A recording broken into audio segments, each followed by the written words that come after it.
right, it's 9:02. We'll call the meeting to order. We have a quorum. Roll call, present, myself, Fire Trustee Chair Eugene Dugan. Police Officer Chair Leah Hayes. Marvin Lewis, trustee. Steve Arvell, trustee. Greg Williams, staff. William Johnston, staff. If the people who are on Zoom could state their names, please. Bob Klausner, counsel. Cole Jacobs, Willis Towers Watson.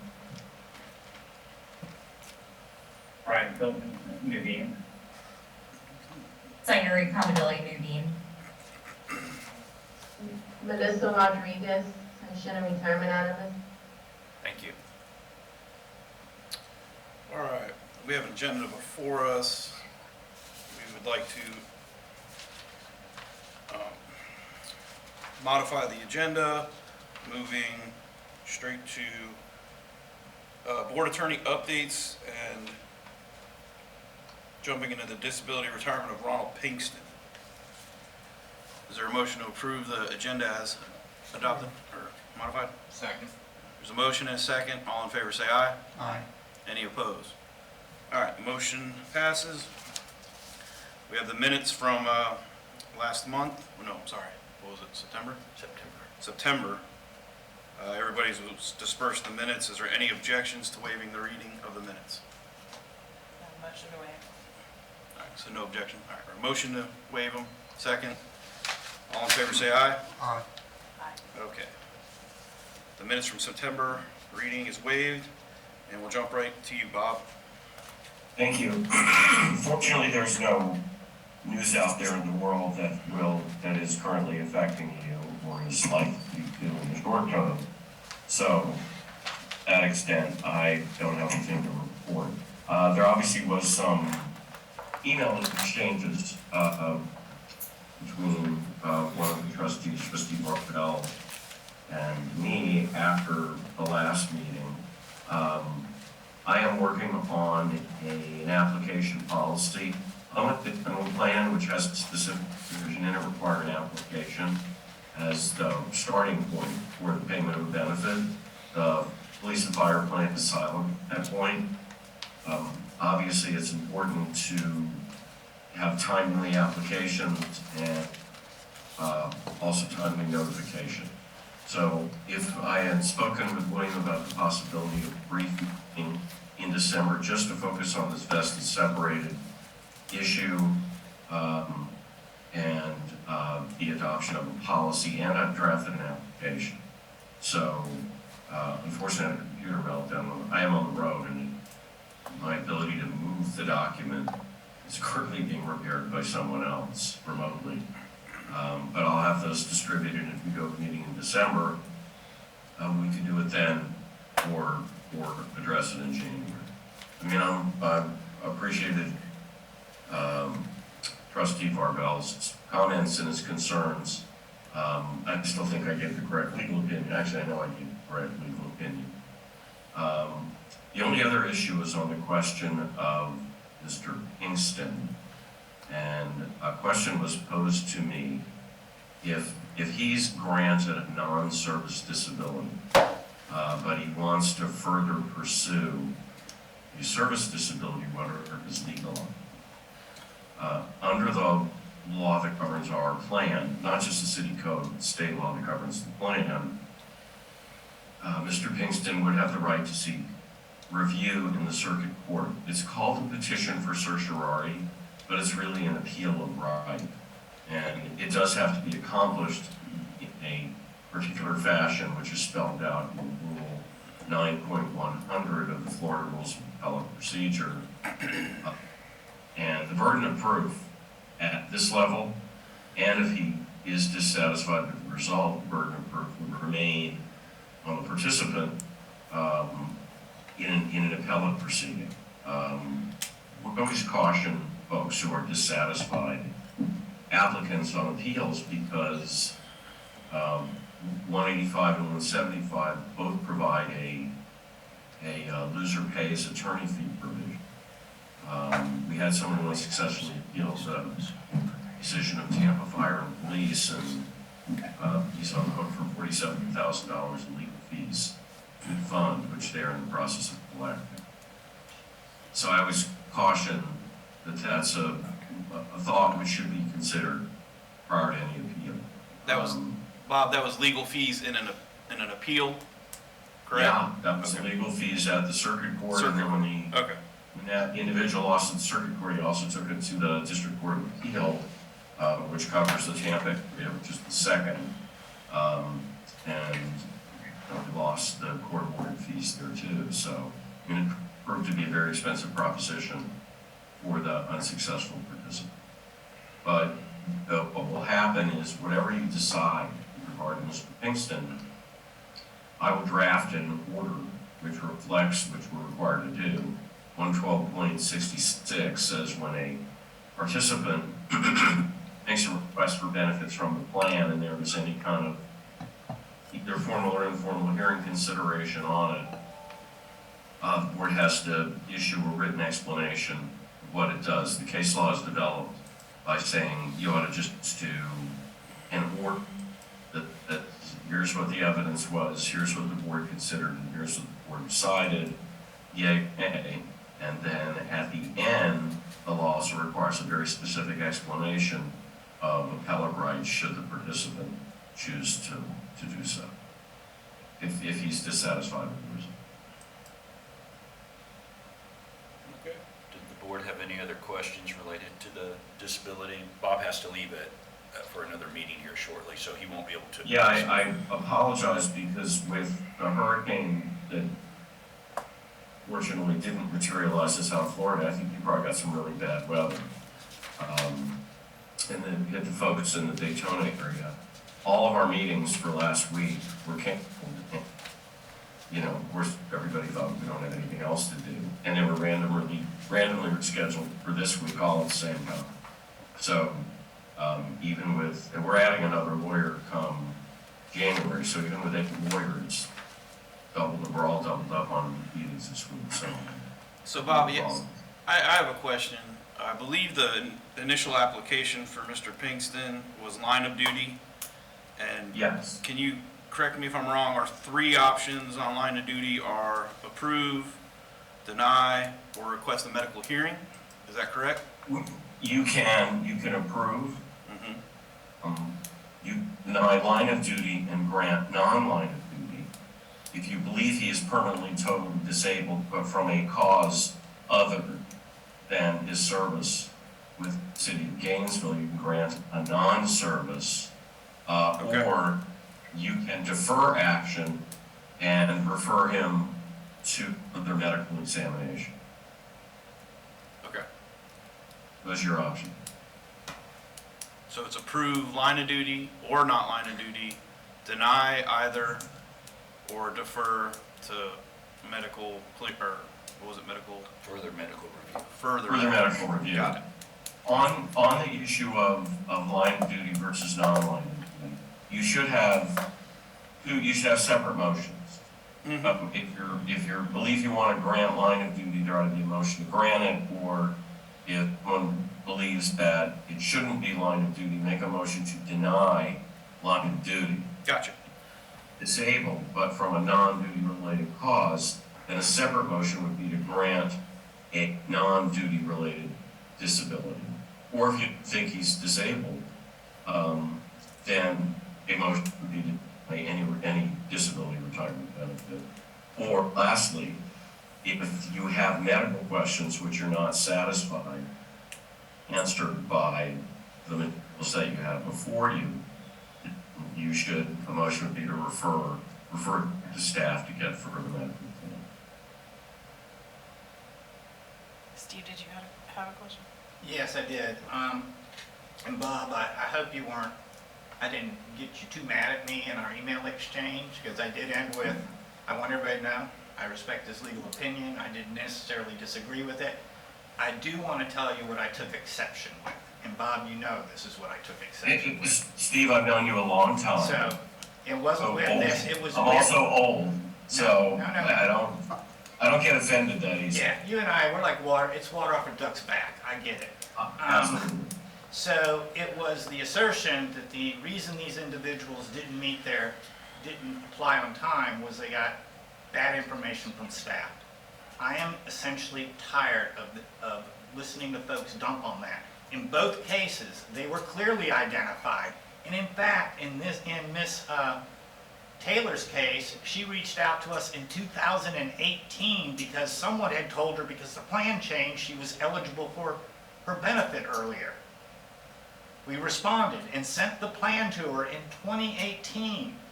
So the misinformation did not come from my staff. It came from other members of the plan who said, oh, now you can get it earlier, okay? So, and Bob, I think you did agree. You vest in the benefits that existed at the time you leave, correct? Yes, absolutely. And I'm going to go to Yeah, can't get better, Yeah. can't get worse. So, in fact, you can retroactively apply benefits because we have done it in this plan. The COLA was a retroactive provision of a benefit for even those who had already retired. So there is limited ability where new plan provisions can apply to folks who have previously retired or vested. Rarely is it vested, it's usually retired. But I do not buy that they got bad information from staff. I think the record shows they got the actual plan that existed at the time from staff.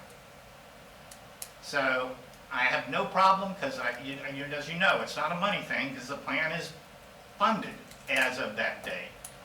It is the lack of personal accountability and responsibility that these people are showing, and the fact that they're laying on not on their actions, but on the actions of others. And then quite frankly, it's simply not true, and I want the record to show that.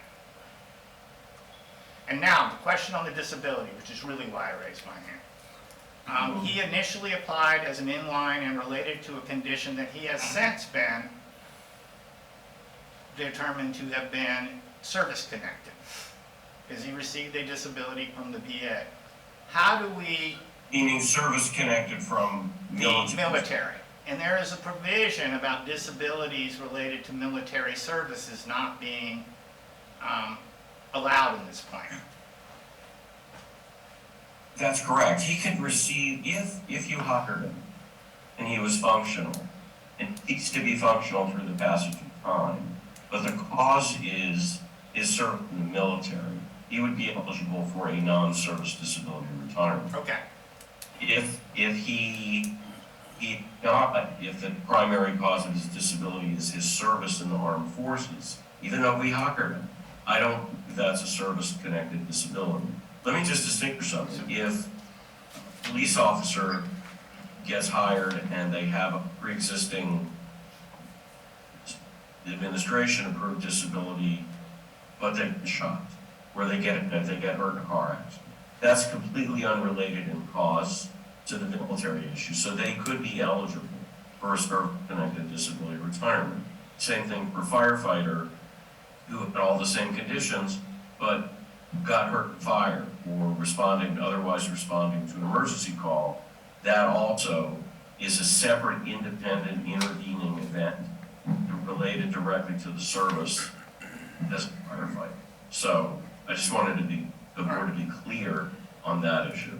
So I want to make Both sure, things, Bob, and I think that, I didn't hear you, sorry. Look, I want to make sure I understand. Did you say that a condition that led to the disability associated with the military service can also be considered as an outlying disability under the plan provision as it exists? Or did I mishear?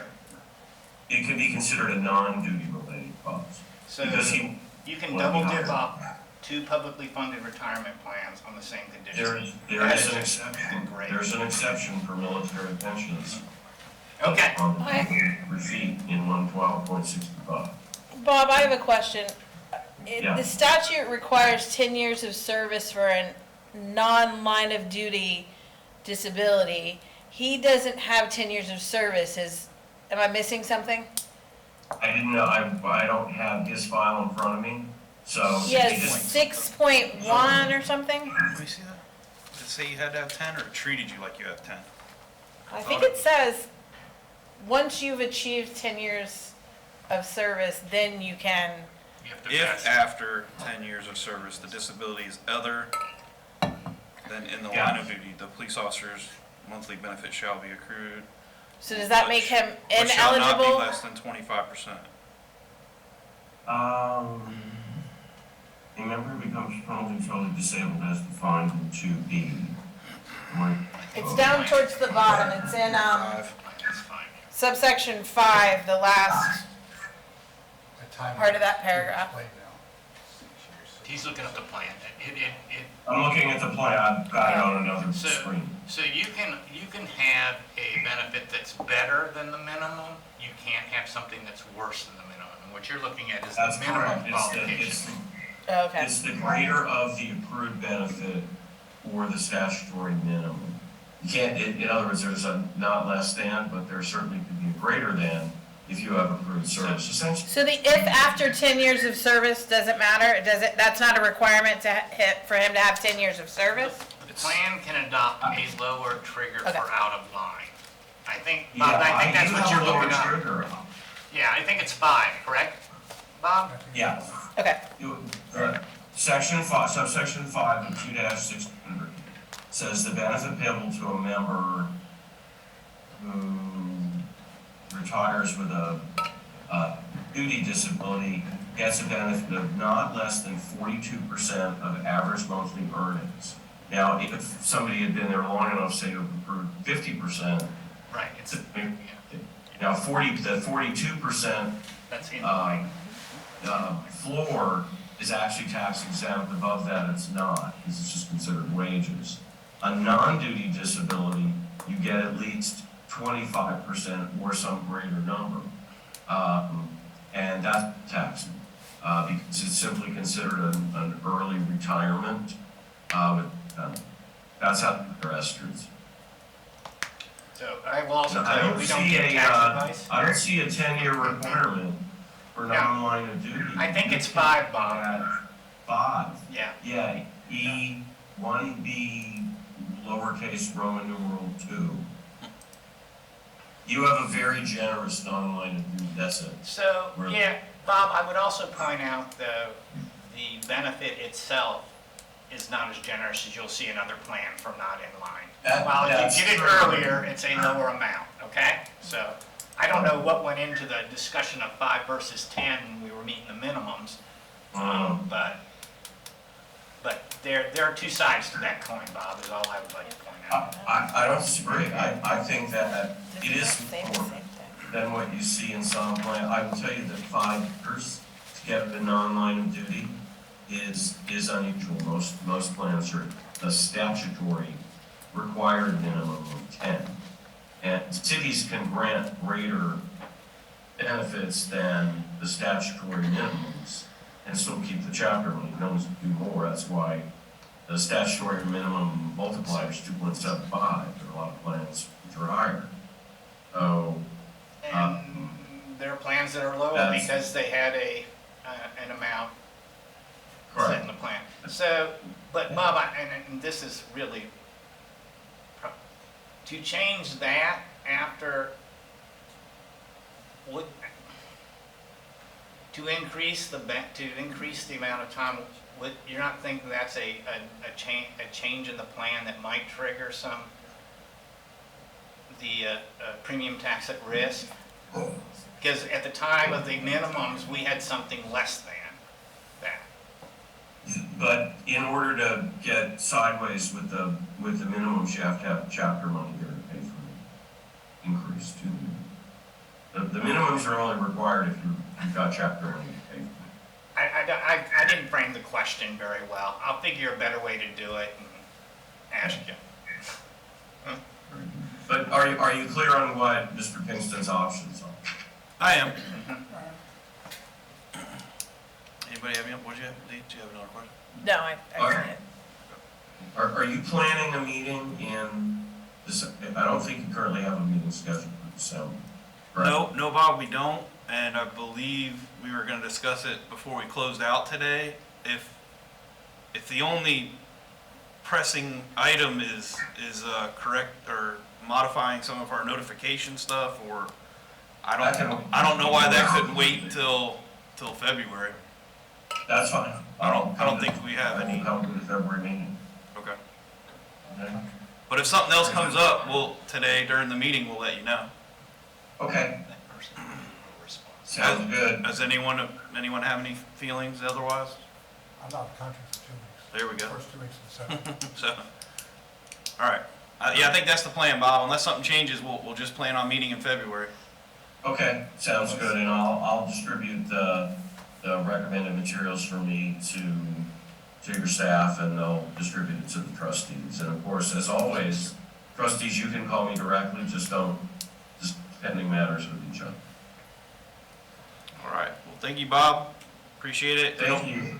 Best holiday wishes to all, and thank you. You too, Bob. Meeting my crowd schedule. Have a safe, happy holiday. Thank you. Bye-bye. Bye. All right. We're still on the disability? Well, that was more of getting Bob's input on the disability before we lost him, I think. But now we'll jump into it. Is Ronald Pinkston on? I didn't hear his name. Yes. He is? Okay. All right. So we moved up. Where are we at here? The disability retirement of Ronald Pinkston. We discussed this 2 months ago. There was some confusion. We weren't sure. There was a little too much documentation, I would say. Mr. Marvell wasn't here. We thought it'd be good to table it till this month to get his input, and that's where we're at. As of right now, I believe there's an application for a line of duty disability. We've heard our options from Bob. We can approve a line of duty disability, or deny a line of duty disability, possibly approve a not line of duty disability, or request for further medical hearing. Mr. Pinkston, do you have anything you need to present to us other than the documentation you sent?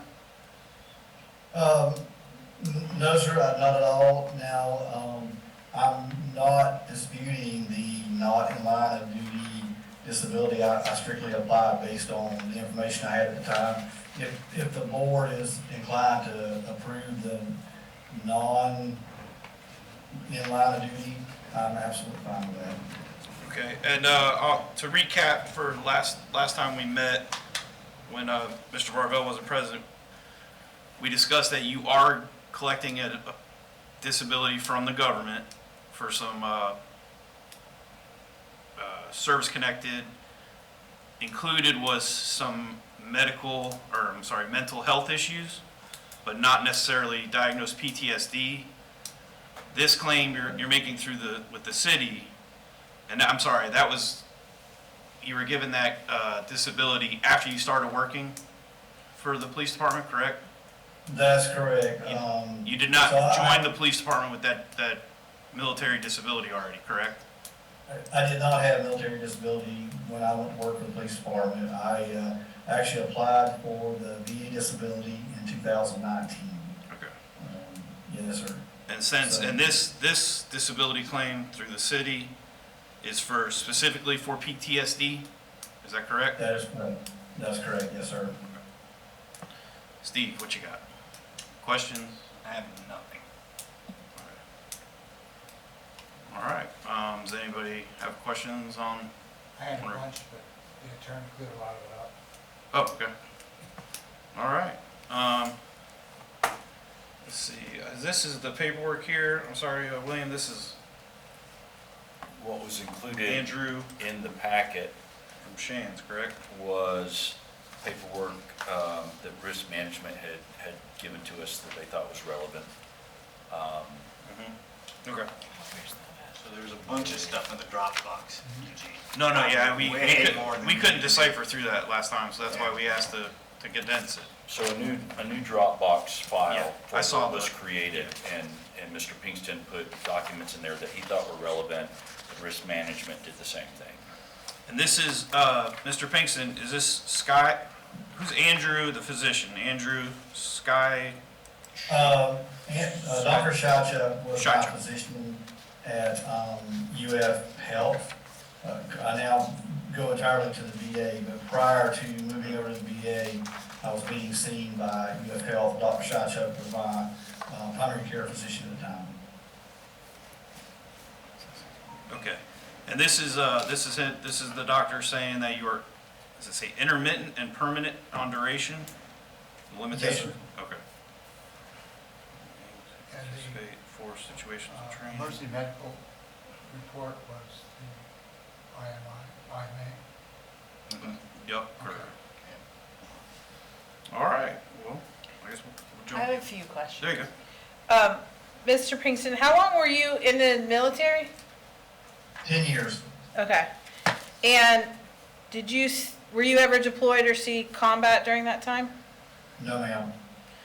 And then prior to the Gainesville Police Department, you worked at other law enforcement agencies, correct?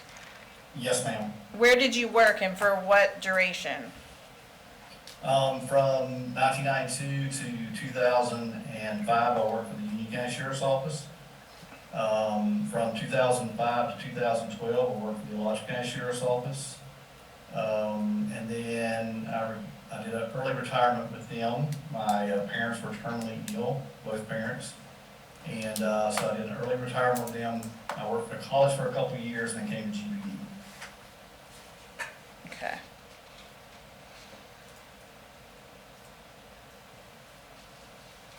So Steve, did risk management have sort of an official departmental opinion about the disability? Official, I mean, we follow the lead of the independent, the board's medical advisor who didn't apply to me, the correct standard. It's can you wholly and fully perform the essential functions of a police officer? But I think that his doctor's permanent, intermittent, and permanent designation of those restrictions kind of answer that question from my perspective.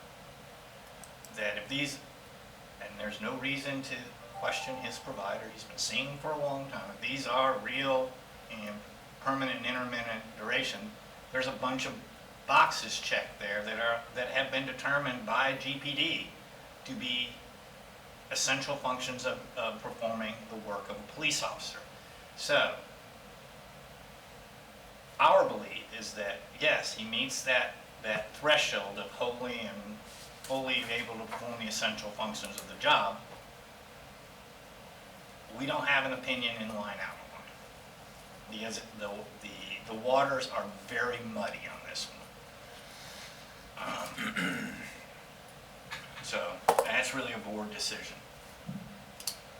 I think checkbox 1, yes, those limitations would indicate he meets the definition of disability for this plan, because it's an own occupation definition, as it is for firefighters, Eugene.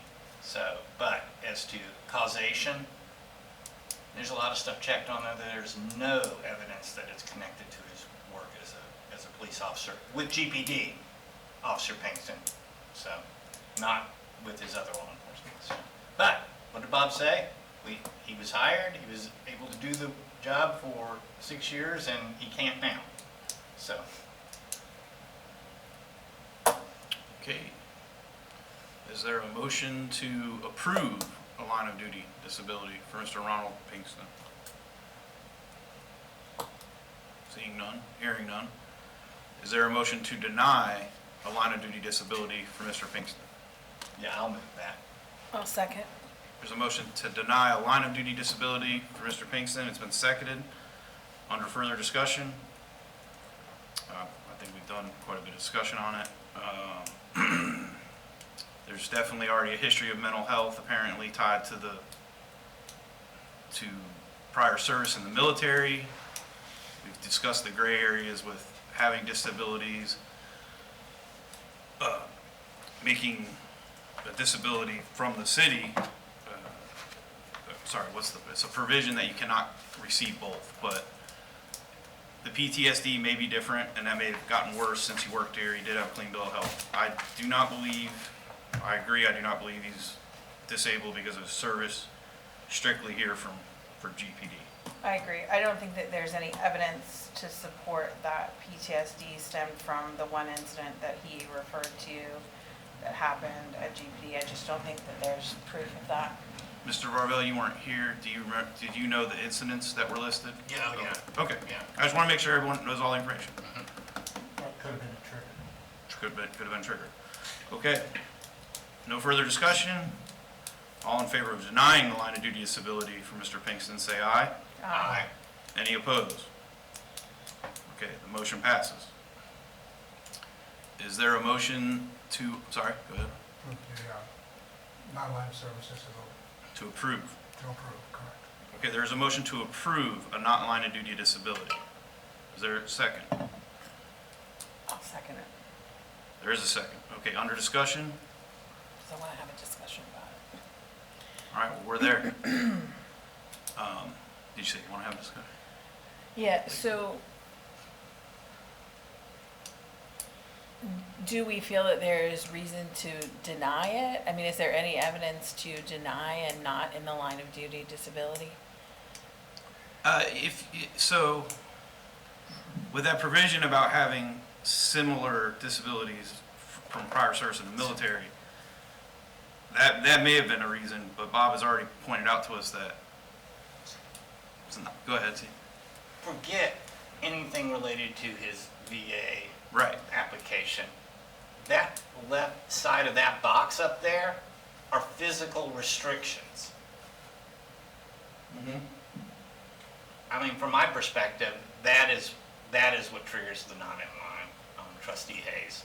Not anything on the other side of it that member, I mean, that is a broad, wholly and fully able to perform all the essential function jobs of a police officer. You're a police officer, and you know my respect for you. Is that somebody with those level of restrictions, somebody you want to share a car with? No, I agree. That's the way I kind of look at it. So I actually pulled that off the table. When I saw that, going through those mountains of Shans and you have health records, I said, this is what triggers the disability. Right. So, And I don't think it's worth spending board money to no. have more medical reviews. No. All right, is there any further discussion? Seeing none, hearing none, all in favor of granting Mr. Pinkston of not line of duty disability, say aye. Aye. Any opposed? All right, the motion passes. All right, Mr. Pinkston, do you have any comment? No, I just thank the board for his time. I know it was a lot of work to go through all this, and I really appreciate the time that you took to go through it. Thank you. And the city staff as well. The city staff did a fantastic job, and I'd like to thank them as well. So, is it effective the date of his application? Yeah, for clarity, I guess we should put that on the record. I mean, we're gonna want to know when to back. So I got two dates on this one. Is this the application? No, this is return to duty. I don't think the actual application's in this little packet here. So typically, the date is date of application or when the member exhausted all their leave time, whichever is later. Is there any objection to date of application or when the member exhausted all their leave time? Seeing none, hearing none, that's what we'll go. Thanks. Okay. All right, Mr. Pinkston, you can sign off if you like. I don't believe. Thanks, folks. Y'all have a good day. You're welcome. And happy holidays. You too. All right, and then we'll go back to the regularly scheduled agenda. First up was Nuveen, is that correct, William? Correct. And this is Mr. Graydon Bouchon? Nuveen, are you there with us?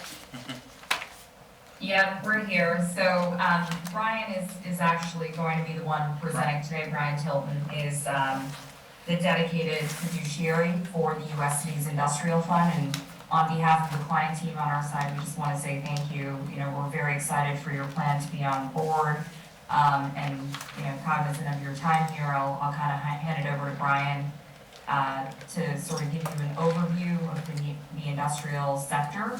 And also a high-level overview of the fund and sort of latest positioning and how we're thinking about going into 2023.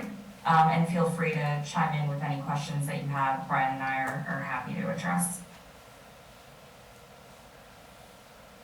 Thank you, Terry, and thanks everyone for taking the time, and thank you, more importantly, for your partnership and trust in us to invest on behalf of your pension plan. It's kind of become more personal to me. I've actually gotten to know a lot of police and firefighters through my daughter's hockey team. Her captain of her, or the head coach of her team is the captain of the Danbury Fire Department in the town that we live in Connecticut, and many of her teammates are parents are police officers and firefighters. So I'm excited to get to have you as investors and partners in the fund.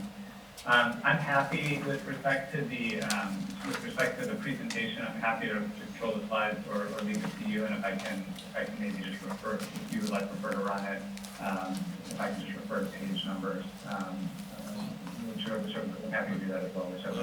Whichever you prefer. I'm not sure if you're running it. Whatever you prefer is fine with us. Okay, maybe I'll share my screen if that works. And I'll see if I will allow me to do it. Let's see, the host. I think you would have to enable me to share my screen. Otherwise, if that's a security feature that you can't change, you can share it as well. You have co-hosting ability, so you should be able to share now. Okay, now I got it. Thank you. So I'll try to maybe not use slides the entire time, but I'll start it off with a couple just to kind of to set the stage, and I can pull down to go. But just to maybe give you, just to start off with a quick overview on the state of the sector before going back to the team and the fund. I think it's important just to give you a sense of kind of where we see the industrial sector today.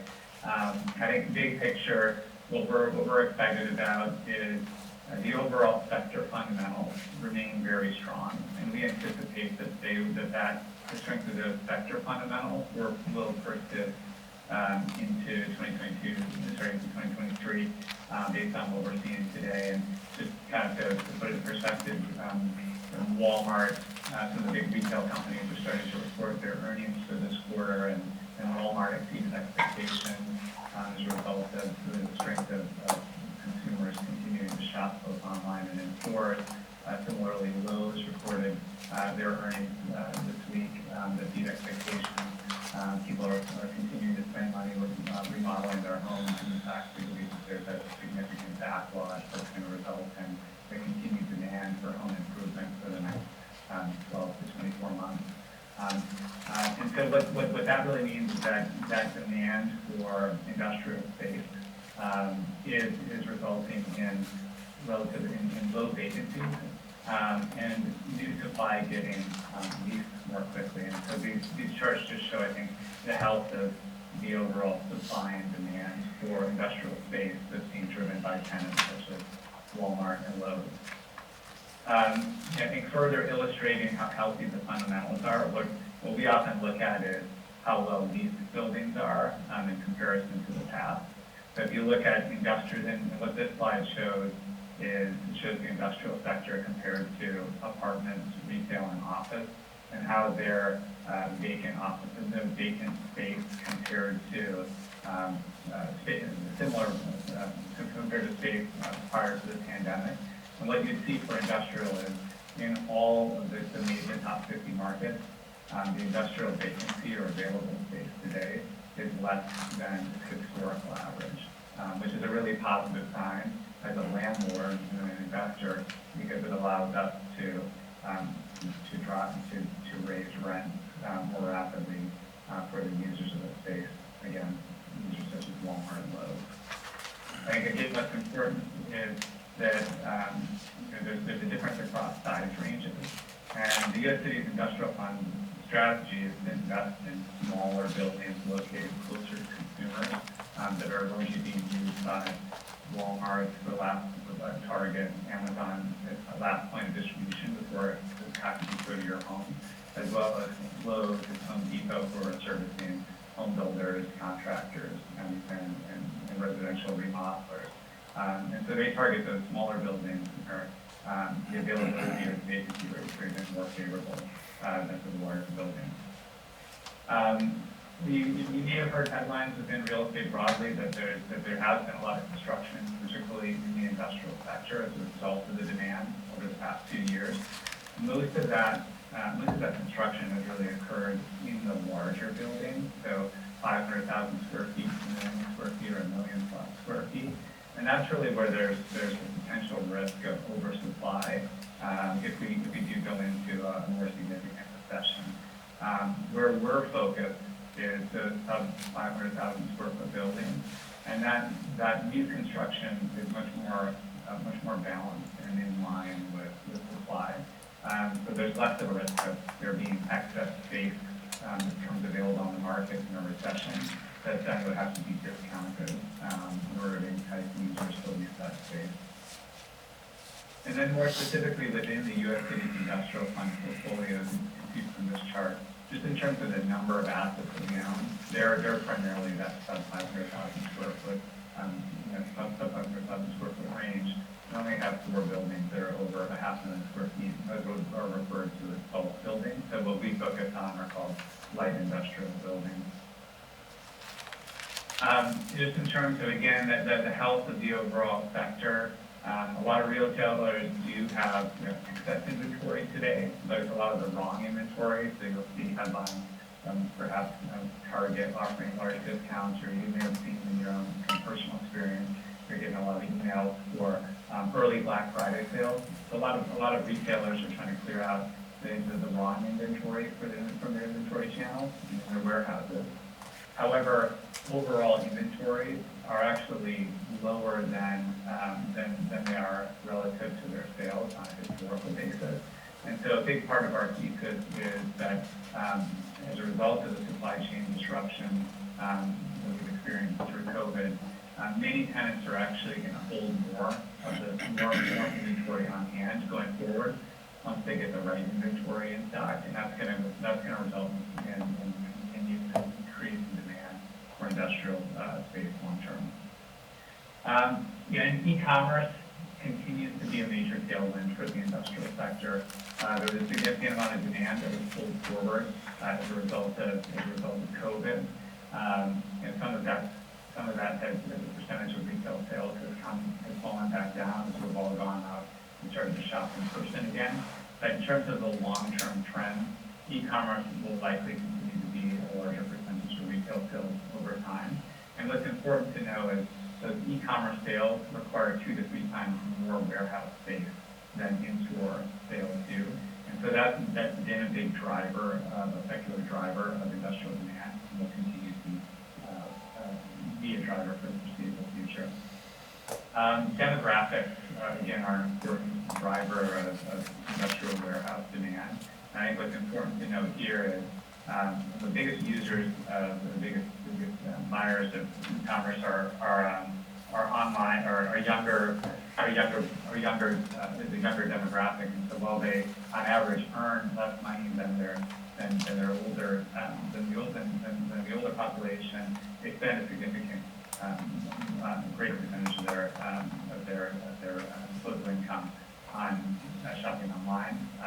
And so I think that those users who are used to buying online age and earn even more money, it's going to continue to drive higher e-commerce demand, which will in turn drive increased need for warehouses. And then lastly, in terms of from the sector overview, the industrial sector has been very resilient in terms of its performance relative in comparison to other sectors over time. Returns for the industrial sector have remained positive for the last 6 recessions. So that gives us a lot of confidence in our outlook that both in terms of the sector fundamentals are likely to remain strong, and industrial has performed well into both positive economic cycles as well as negative economic cycles. That gives us confidence in our ability to achieve our overall return targets through cycles. I'll pause there for a second before I jump back to the team and the fund. I'll stop sharing for a moment. Any questions? If you have any questions. No, I think we're doing good. Thank you. Great. So let me, if I kind of jump back, I'll put the team slide up on the slide here. So, to give you a little background on myself, as Larry mentioned, I'm the lead portfolio manager for the Oak Ridge Industrial Fund, along with my colleague Julia Zhang. We dedicate 100% of our time to managing this fund. We work in partnership with Ray Bouchouan, who is our global head of industrial, and along with our sector team, which includes the investment team, our asset management team, capital markets and development. And this is a team of roughly 40 individuals located in the U.S. We have offices from coast to coast in the major industrial markets. And it's a team that's comprised of industrial sector specialists. We've all been in the industrial sector for in many cases, multiple decades. And this is what we wake up and focus on every day. Ray Bouchouan is someone I've known for over a decade. When he joined Nuveen at the beginning of 2018, he really went out and curated the team that he built today and hand-selected the people. So while it's a relatively new team under the Nuveen brand, actually many of the folks on the team have actually worked together with Ray in predecessor companies or have worked together at other firms. And so there was a lot of connectivity across the team, which I think was critical as we went into the pandemic and had to be remote for a period of time. And I think in terms of our platform, more broadly beyond the fund, we're a top 7 or 8 owner-operator of industrial assets in the U.S. with a portfolio that's roughly $19 billion in total AUM. We own over 500 buildings across the U.S. with more than 1,000 tenants. I think what's important is that the overall breadth of this platform gives us visibility into trends, both from an investment standpoint and from an asset management standpoint, that helps inform our judgment when making investment and leasing decisions. And then additionally, we have the benefit of our parent TIAA, which gives us, which allows us to get more favorable financing than we otherwise would if we were a smaller industrial-only operator. Jumping into the U.S. Cities Industrial Fund strategy. So the strategy of the U.S. Cities Industrial Fund that we designed was to provide investors with broad-based U.S. logistics exposure with strategic overweighting to light industrial assets and Sun Belt markets. And so why overweight light industrial and why overweight Sun Belt markets? Those are two overweightings where we think we can achieve outperformance relative to our benchmark. And so our benchmark is the NPI Odyssey Industrial Index.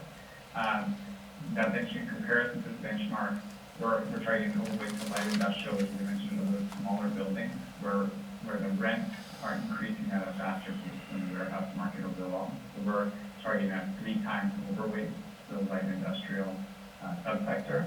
And then we're targeting an overweight to Sun Belt markets where the population growth rate is exceeding the U.S. overall by a factor of 2. As you'd be well aware, being in Florida yourself, with the amount of population that people coming down there, particularly during the pandemic.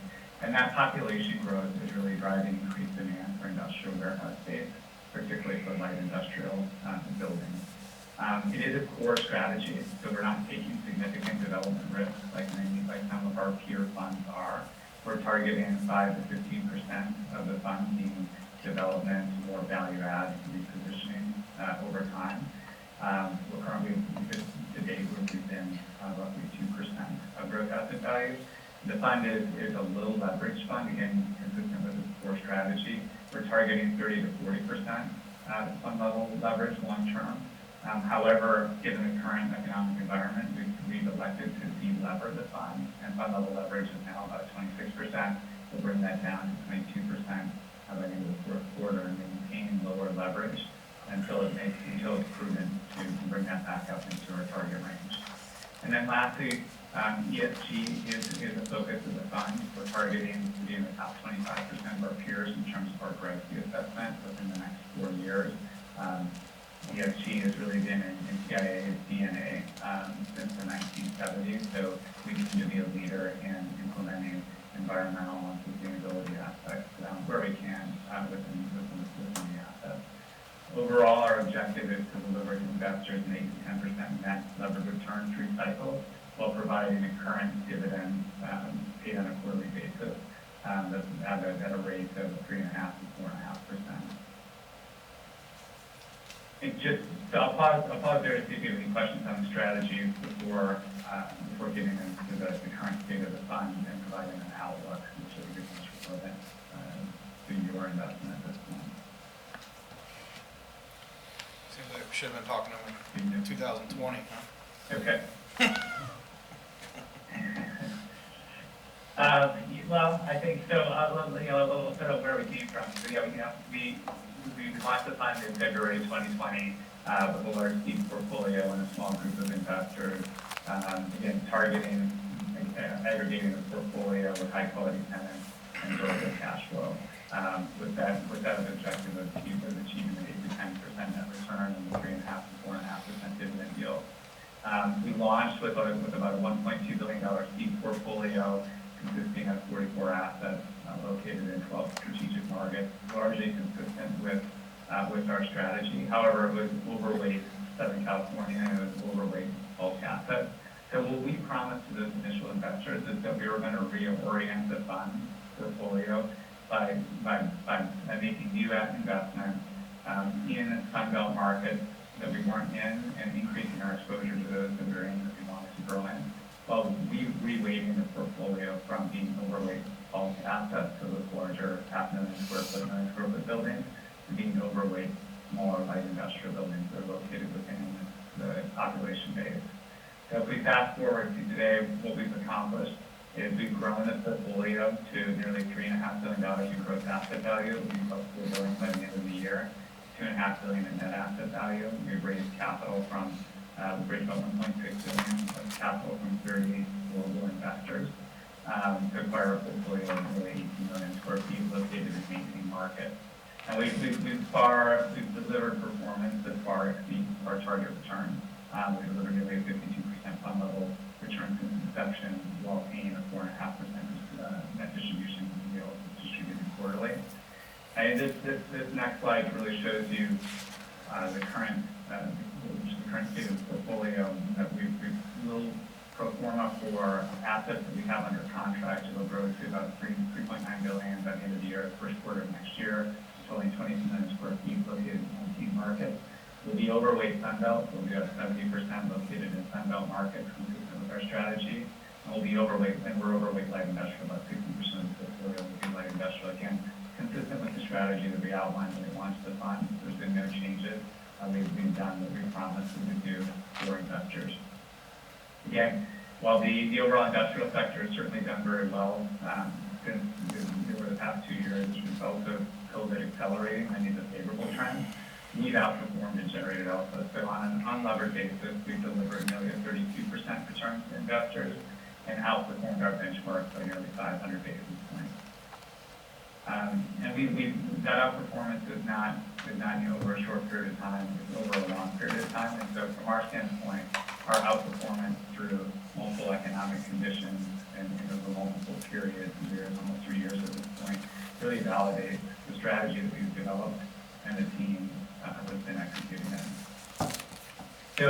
So more importantly to you, since your investment hasn't been, your commitment hasn't been drawn yet, but will be over the next quarter or two, I think what's important is our outlook remains favorable. We position the fund to for what is a choppy economic environment. So we've gone on a defense by reducing fund level leverage. We've increased our access to financing. And then we've acquired assets with a diversified rent roll and high quality tenants, many of which are investment grade or credit rated.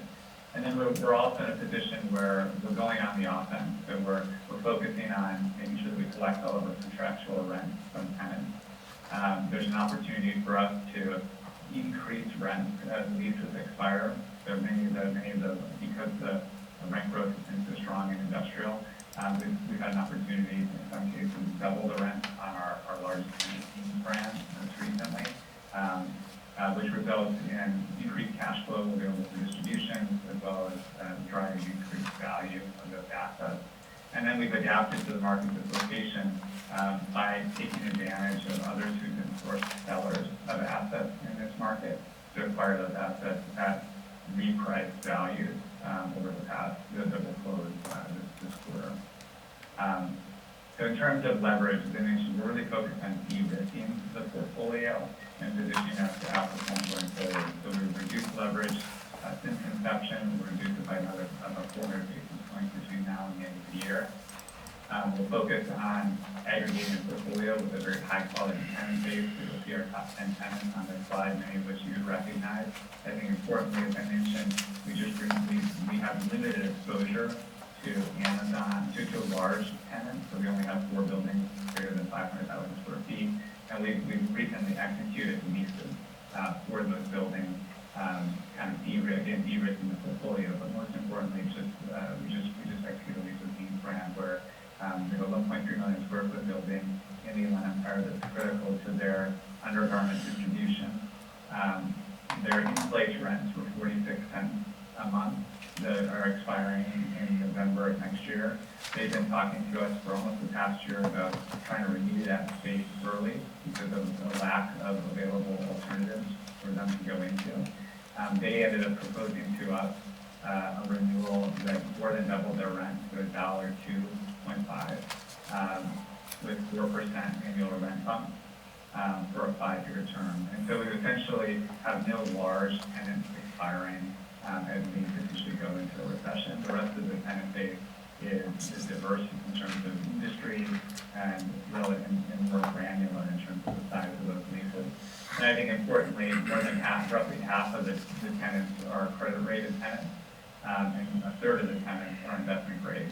Again, credits that are going to pay their rent on time and provide durable cash flows to our investors and allow us to pay the distribution. Again, turning to the cash flow, we've collected nearly 100% of our contractual rent since inception, including throughout the pandemic. We have a manageable lease expiration schedule. Again, those 2 dark bars represent the Amazon and Dean's leases, largely being signed. If you look forward, most of those leases expiring in 2024, 2026 are relatively smaller in size and pretty manageable. We're outperforming our underwriting. Again, so I think we take a very conservative view when we underwrite new investments and seek to outperform that. What you can see here is that we've increasingly outperformed our underwriting through leases that we've signed over time. A big part of the outperformance year to date in 2022 is the impact of that Dean's lease, which was mentioned was 1.3 million square feet that we signed at over 100% increase to the in-place rent, and then far outperformed what we had underwritten when we made the investment in this asset. As we think about looking forward and what's important to you from your capital standpoint, we have a strong pipeline of new investment opportunities represented on this slide. So it's a mix of developments that are underway and being completed and leased, 2 forward acquisitions, and then a portfolio that we're acquiring in Minneapolis. And we've been able to negotiate, we've been able to reprice many of these assets to reflect interest rate increases over the past 90 days. And so we've been trying to be very thoughtful in how we deploy and how we invest our partners' capital in order to achieve our targeted return rate of 10% net return through cycles going forward. And I think about that as being over a 10-year period, while also investing that capital in a reasonable amount of time. So I think when you made your commitment to the fund, we had provided guidance that capital would likely be invested over the next 3 to 4 quarters, and we anticipate drawing that capital into the fund either in part or full by the end of this quarter or by the end of the first quarter of next year. With that, I'll pause. We put some case studies in the back that we're happy to chat about, so I'll pause and be mindful of time. I'm happy to address any questions. So what, I'm sorry if you covered it, what do you think triggered the much larger returns than anticipated this last couple of years? Or that was just your goal? So I would point to a couple of things. One, the overall sector has performed phenomenally well, and a number of trends that were in place as we went into COVID were accelerated by COVID. e-commerce, being a big demand driver for warehouse space, combined with single-family residential construction in Sun Belt markets, as well as there being a limited amount of warehouse inventory in coastal markets. So all of that helped to drive outsized rent growth that really drove appreciation. And so if you look at the breakdown of USD's industrial fund returns since inception, the outperformance has really been due to appreciation. The income returns have been in that kind of 4 to 5% range, consistent with our expectations. So over time, when we developed the fund, our expectations and when we model new investments, we anticipate the majority of that 8 to 10% net return through cycles will come from cash flows. And so when we model a new investment, 65 to 75% of the total return is coming from cash flow and the balance from appreciation. If you look at what's actually happened over the past 3 years, is that appreciation has far outpaced expectations. And that's been driven by rent growth growing far faster than we or really anyone have underwritten. And that's at the sector level. I think, how have we outperformed the strong performance of the sector? I'd say that's, again, a couple of points. One, I think it's due to our strategy, which is to be overweight light industrial assets in Sun Belt markets. So light industrial assets are smaller buildings, typically 100 to 350,000 square feet, located close to or within a population base. And I think what's happened over the past 5 years, demand for that space has increased significantly. So historically, that space has largely been utilized by users related to the home building or servicing residences. Think of heating and ventilation, flooring, tile, countertop, kitchen companies that are servicing a local population base. Well, over the past 5 years, demand for that space has also come from Amazon, Walmart, Lowe's, Home Depot. We need to have warehouse space located closer to consumers in order to achieve same-day or even 2-hour delivery. And that, while at the same time that it's been difficult to build more light industrial space because a lot of that is located within an infill area and competing for other uses, such as apartment buildings. And so the limited amount of inventory combined with increased demand has resulted in rent for light industrial growing faster than the warehouse market overall. And so we focus on that segment of the market where we think there's an opportunity to achieve higher rent growth. And then correspondingly, we achieve a higher valuation as a result of the appraisal process with light industrial, while taking less risk than pursuing outperformance through development, for example. And then, as I mentioned, we're targeting being overweight Sun Belt markets where the population growth rate has been in its forecast to outpace the U.S. overall by a factor of 2. And that population growth and increasing densification of population is driving increased demand for warehouse space, particularly for light industrial as a result of e-commerce, and up until recently, increased demand for home building, a lot of it related to build for rent in Sun Belt markets. Additionally, we've been able to utilize or benefit from the information we can glean from our nearly $20 billion portfolio in the U.S. to help inform us of pricing activity in markets. So, for example, in buy assets, I think that don't fully reflect maybe market pricing. So, for example, shortly after COVID in the fall, we went into COVID in the beginning of the fall of 2020, we started to buy assets again.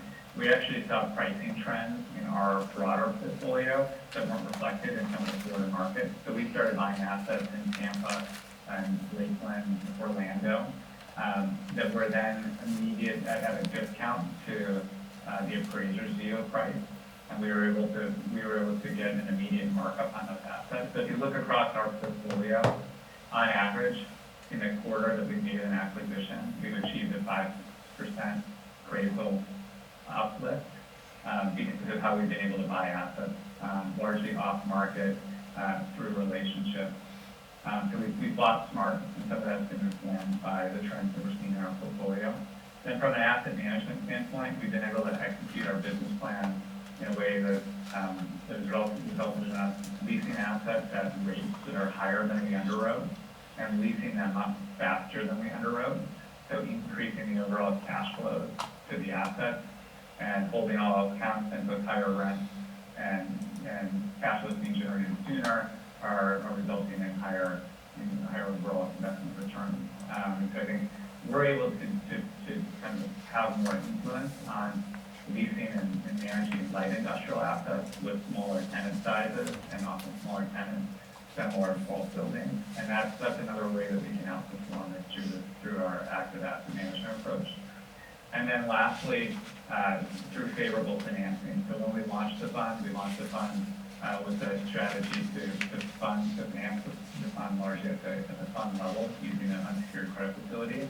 Through our relationships and our parents' relationships with lenders such as Bank of America, JP Morgan, Wells Fargo, we were able to get far more favorable terms on our credit facility than if we were a standalone operator going out in the market.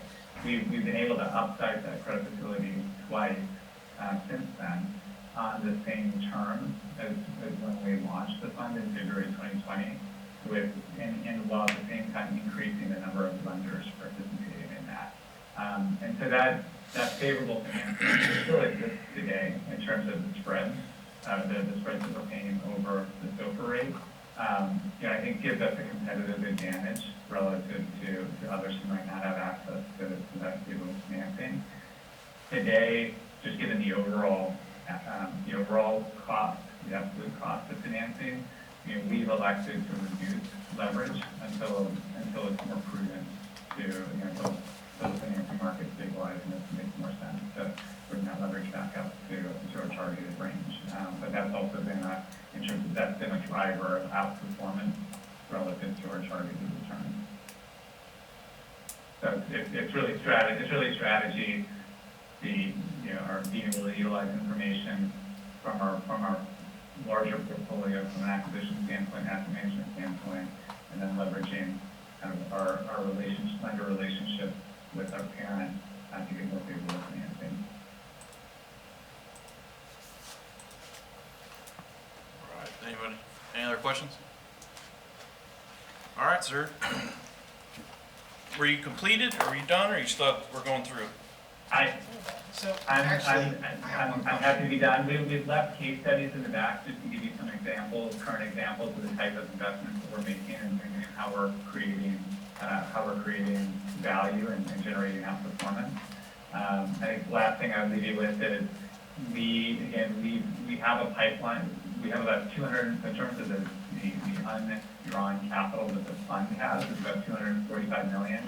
We have committed that to investments that are in due diligence and development projects that are being funded. So we anticipate drawing that capital based on kind of our current closing projections and funding projections at the end of the fourth quarter or into the first quarter of next year. So we anticipate investing your commitment over the next quarter or two. And again, I think our outlook remains very favorable. We think we can achieve our targeted returns through cycles, even in the current economic environment. Steve, you had a question? I had a couple. So you mentioned your deleveraging strategy, and is that on not just your current inventory, so to speak, what you call inventory building, and that applies, I assume, as you make those decisions to increase your inventory through acquisition or construction. So clearly I understand what's driving that. I mean, despite how great you guys negotiate your credit facilities, they still have some impact of where interest rates are moving right now. Well, I don't think it's a long-term trend, nonetheless, So do you look at your leverage from a gross cost of capital versus net cost of capital? Say, let's say I was going to spend $1 million on a building. We would have used 50% leverage and it would have our cost of capital would have been X. But now in this interest environment, we're going to deleverage so that we don't have a significant impact on our gross cost of capital. Is that how you look at it? I'm just kind of curious. Yeah, I would say first and foremost, when we underwrite an asset in kind of all cycles, we look at the unlevered return first. So without leverage, and then we layer in leverage and look at what the levered returns are anticipated to be, which is how we get to our targeted return. Currently, so I guess maybe two responses. As we make new investments, beginning as we have been beginning really in the second quarter of this year, we've been using primarily equity. We're in relatively low leverage, or certainly less than our 30 to 40% target. And so that's how we've been underwriting the deals. The investments that we're closing in the fourth quarter are likely going to be all equity. And so that's what's bringing the fund level leverage down. And we're focused when we underwrite new investments today, we're focusing almost exclusively on where we need to be on an unlevered basis. And so we're targeting 10-year unlevered returns north of 7%. And we're starting to see opportunities to make investments with unlevered returns close to 8%. So I think we can almost get to on incremental new investment.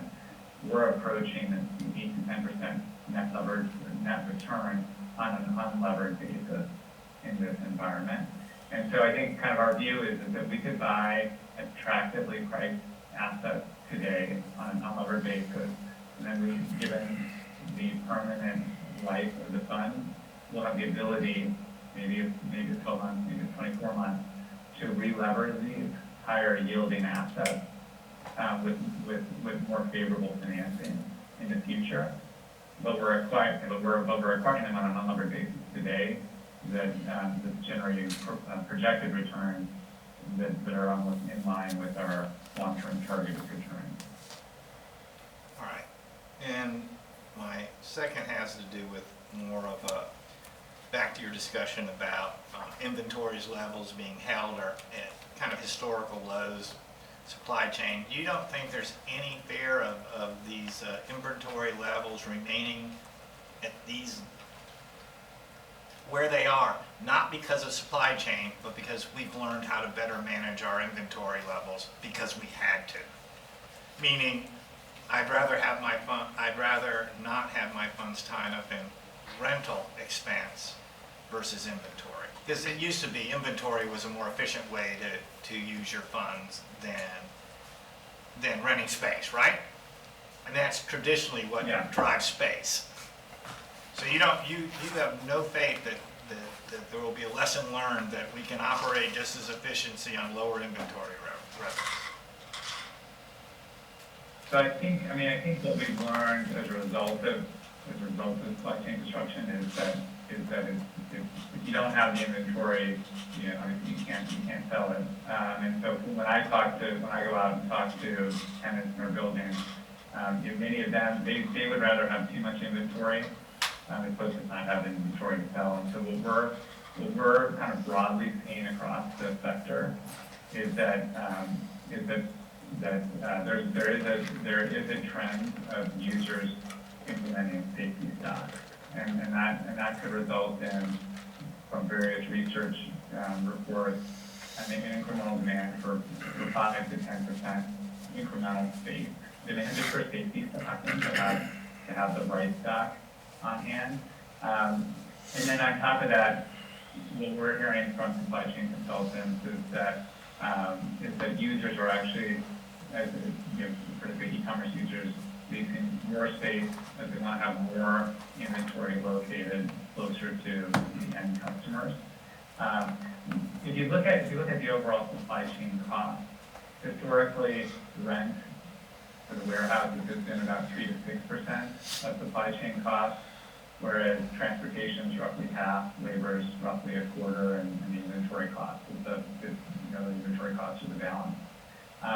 Those transportation costs and labor costs are increasing at almost the same rate or a higher rate than the rental rate. And so the rent as a percentage of a user's supply chain cost is relatively small. And so I think what excites us is they're focused more on those bigger cost items, on transportation and labor. And so while we might be able to double the rent on Ames, as a percentage of their supply chain cost, it's still a relatively small component. So they can absorb that. And I think that's where we see a big opportunity to continue to raise, to continue to drive outside rent growth in the industrial sector and in our buildings.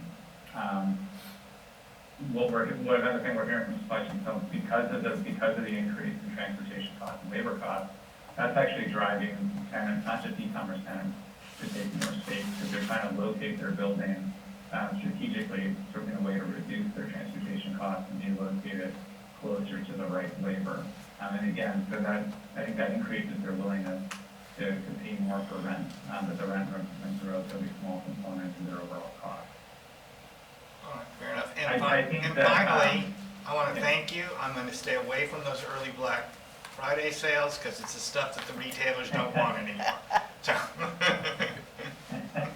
that's a great way to look at it now. I hope my wife will believe that. But thanks. I appreciate that explanation. Thank you for your questions, and I really appreciate the discussion and the opportunity to speak with you this morning. Thank you, Brian. All right. Moving on. Thank you. Thank you. Have a good day. If there are any questions. Thank you. All right. Brings us up to Willis Towers Watson. I believe Cole is present. Yep. Thank you, Eugene. Greg is pulling up the presentation. We'll start on slide 4. Just give an update on capital markets through the third quarter, and then we'll look at plan performance through the third quarter as well. So what we see here is kind of a continuation of what we've seen all year. Markets continue to be pretty volatile. And the third quarter was no exception. There's a lot of concerns around the Federal Reserve's tightening monetary policy, given the high levels of inflation that we've seen, and that's really, I think, the focal point of the markets. And so, during the third quarter, the Federal Reserve raised rates twice at 75 basis point increments. And in the fourth quarter, they've raised it another 75 basis points. So we're certainly seeing, very swift and hawkish monetary policy to address high levels of inflation. We actually saw for the first time that annualized inflation number come down last week. So you can see in the bottom left that it was 8.2% for September.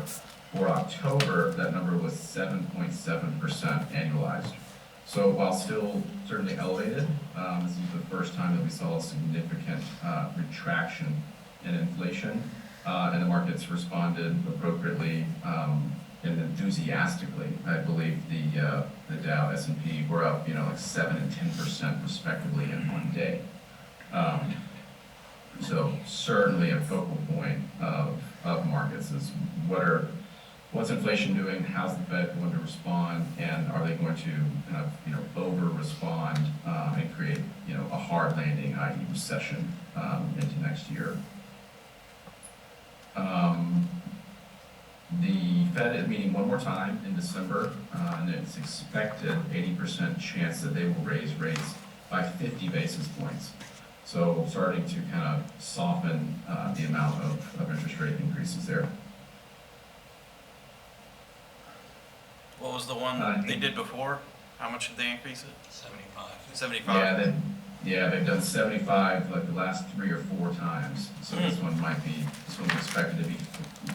So the market's starting to think that they might be leveling off, and so starting to respond, enthusiastically there. And we've seen that in October as well as November. So the market was down year to date through September. You can see minus 23.9% for the S&P 500.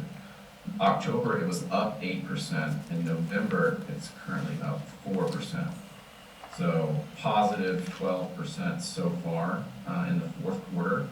So that year-to-date number now sits at minus 15%. So we've seen a pretty good rebound in markets over the last month and a half.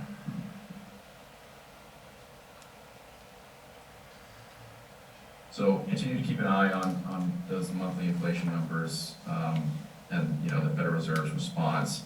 Two other data points to look at: GDP growth. We're showing the second quarter here at minus 0.6% on the bottom left. The third quarter print was released pretty recently, and that was positive 2.3%. So we had 2 consecutive quarters of negative GDP growth, but that has rebounded now. We're seeing some positive economic growth in the more recent print. And unemployment continues to really tick down, kind of same levels as it was pre-pandemic, under 4%. So pretty tight unemployment.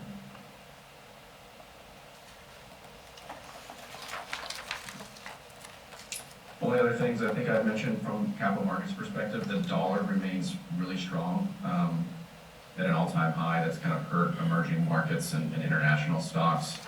And then growth did outperform value for the first time this year.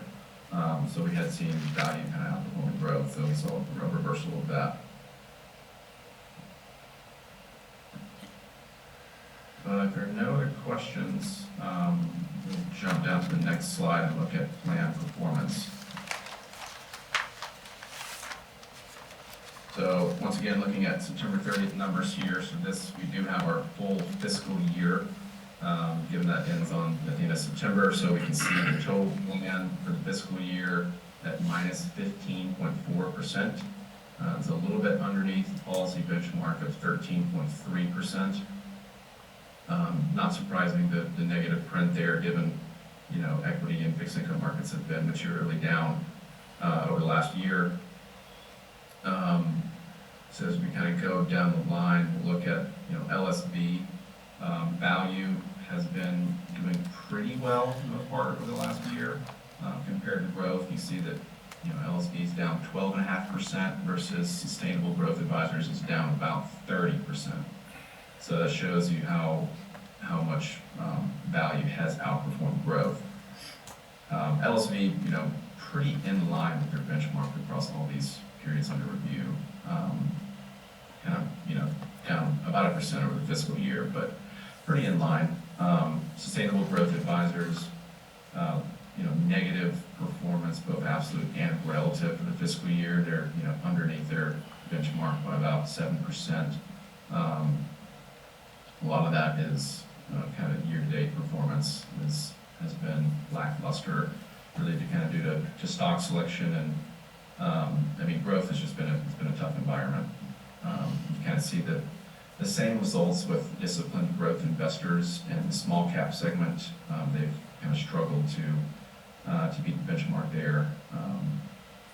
The growthier names have really just been hit really hard with rates going up so much.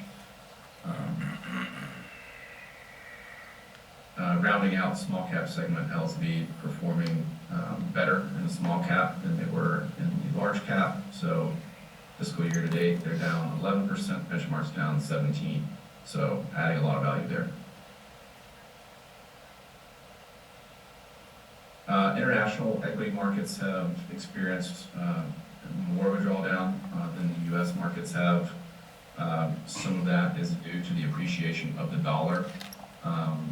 An interesting data point I was reading the other day, over the last decade, international markets have experienced a 3.5% annualized headwind just because the dollar appreciated. So all else equal, you're at 3.5% each year over the last 10 years. You have to make up for just because the dollar's appreciated so much. Found that somewhat interesting, but you can see the worst results over the fiscal year, kind of right around the benchmark, 26 versus 25. Year to date, a little bit less stellar, but once again, they have a little bit of a growthier bias, so they've experienced a harder time kind of managing against that benchmark.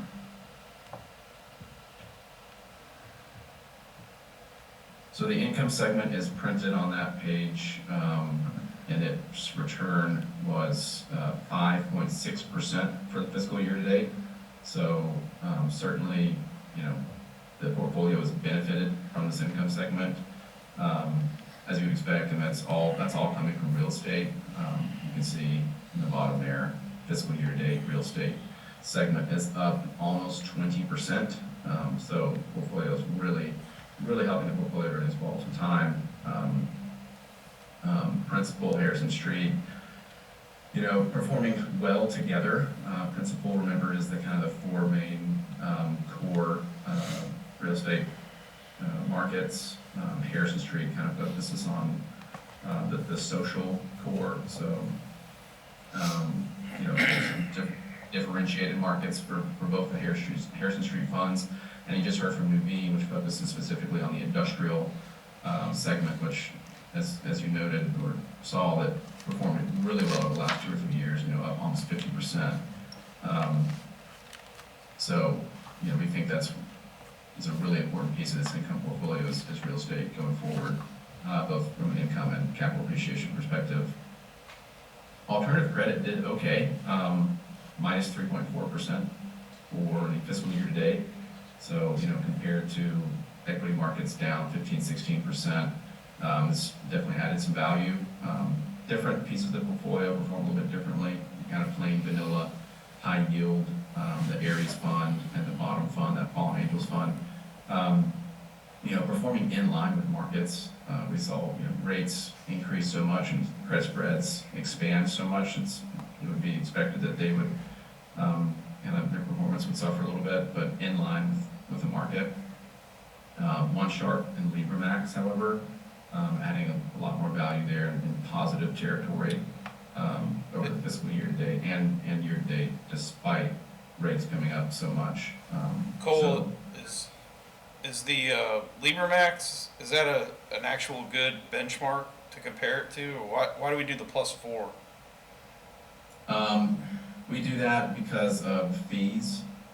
So the way the fees work there is they have they charge X%, and then anything above that, they charge like a high watermark fee on. So that's why we use the LIBOR +4. But it doesn't, I mean, it's an absolute kind of return focused strategy. So they're not really trying to beat a benchmark per se. They're trying to play in each credit markets and you know, maintain positive performance. Like with the One Sharp that we discussed previously, like the 3-month T-bill wasn't really a comparable, I guess, to put for benchmark. Yeah, that's right. Yeah. And that's because, you know, we're looking at that from a volatility perspective as well. That 3-month T-bills plus 1%, you know, not volatile. Right. Or typically not very volatile, and that's what kind of One Sharp's, you know, strategy is to, as the name implies, to deliver that, you know, 6-ish% return, annualized 6 to 7% with almost no volatility. And you can see, like, if you look at the since inception number, One Sharp over there on the right, 6.5%. Even 3 year, 1 year, et cetera. It's kind of, they've been doing that. It's pretty kind of steady Eddie. So correct me if I'm wrong, we do not own any Nuveen, we're looking into it, right? You are in the queue. We're already in the queue, okay. Currently, yeah, and they are going to, they're expecting to flow down your capital either by the end of this year or by the end of the first quarter of next year at the latest. Does that go into alternative or real estate? That'll go into real estate. Real estate, okay. It'll be funded from a mix of alternative and probably principal. Gotcha. So this income segment in general will be predominantly real estate once Nuveen's funded. Call it 20% real estate, 10% credit. Gotcha. Kind of argue that One Sharp is kind of real estate as well. Yeah. That was the building loans, or, right? Short term. Yeah, that One Sharp was the short term. It's definitely tied to real estate. So, since Eugene asked the smart question on the benchmark there, as I recall, One Sharp their loans have an 8-9 month duration, so they have a lot of turnover in their portfolio. Yep. So is the 3 month plus one an attempt at getting a short duration, close to risk-free return to compare it against call? I can't remember why that was chosen. Yeah, so you're right, I mean, that's a piece of it, so it's short duration and it's low volatility. Both aspects of the fund itself. And keep in mind, this is a hard fund to benchmark in the first place, just given the nature of what they do.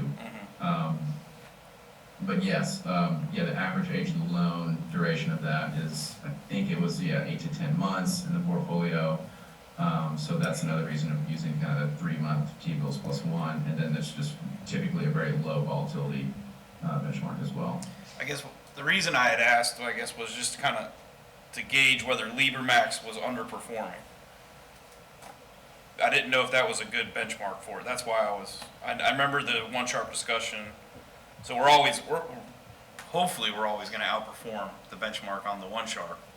But like LibraMax, where it's the benchmark's 4.3 and we're at 1.6, I didn't know if that shows us really underperforming or it's not a great benchmark for it, I guess.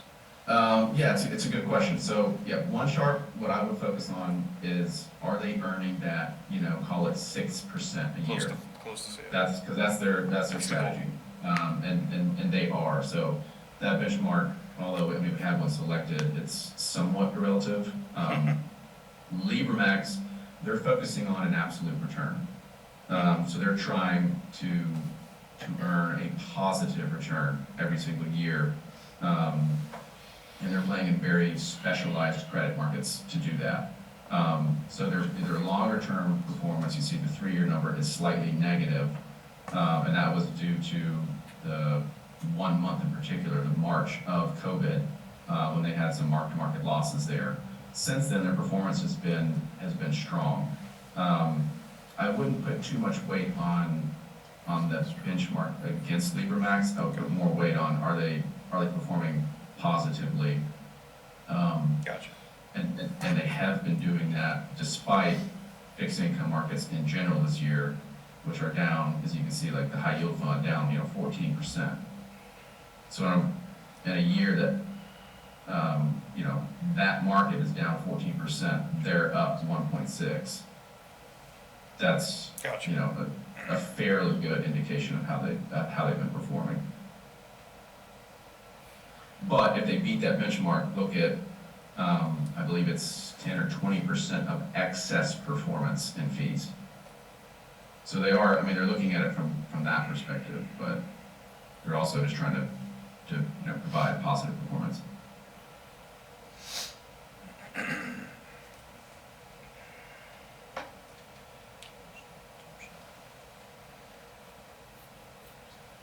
All right. Any other questions?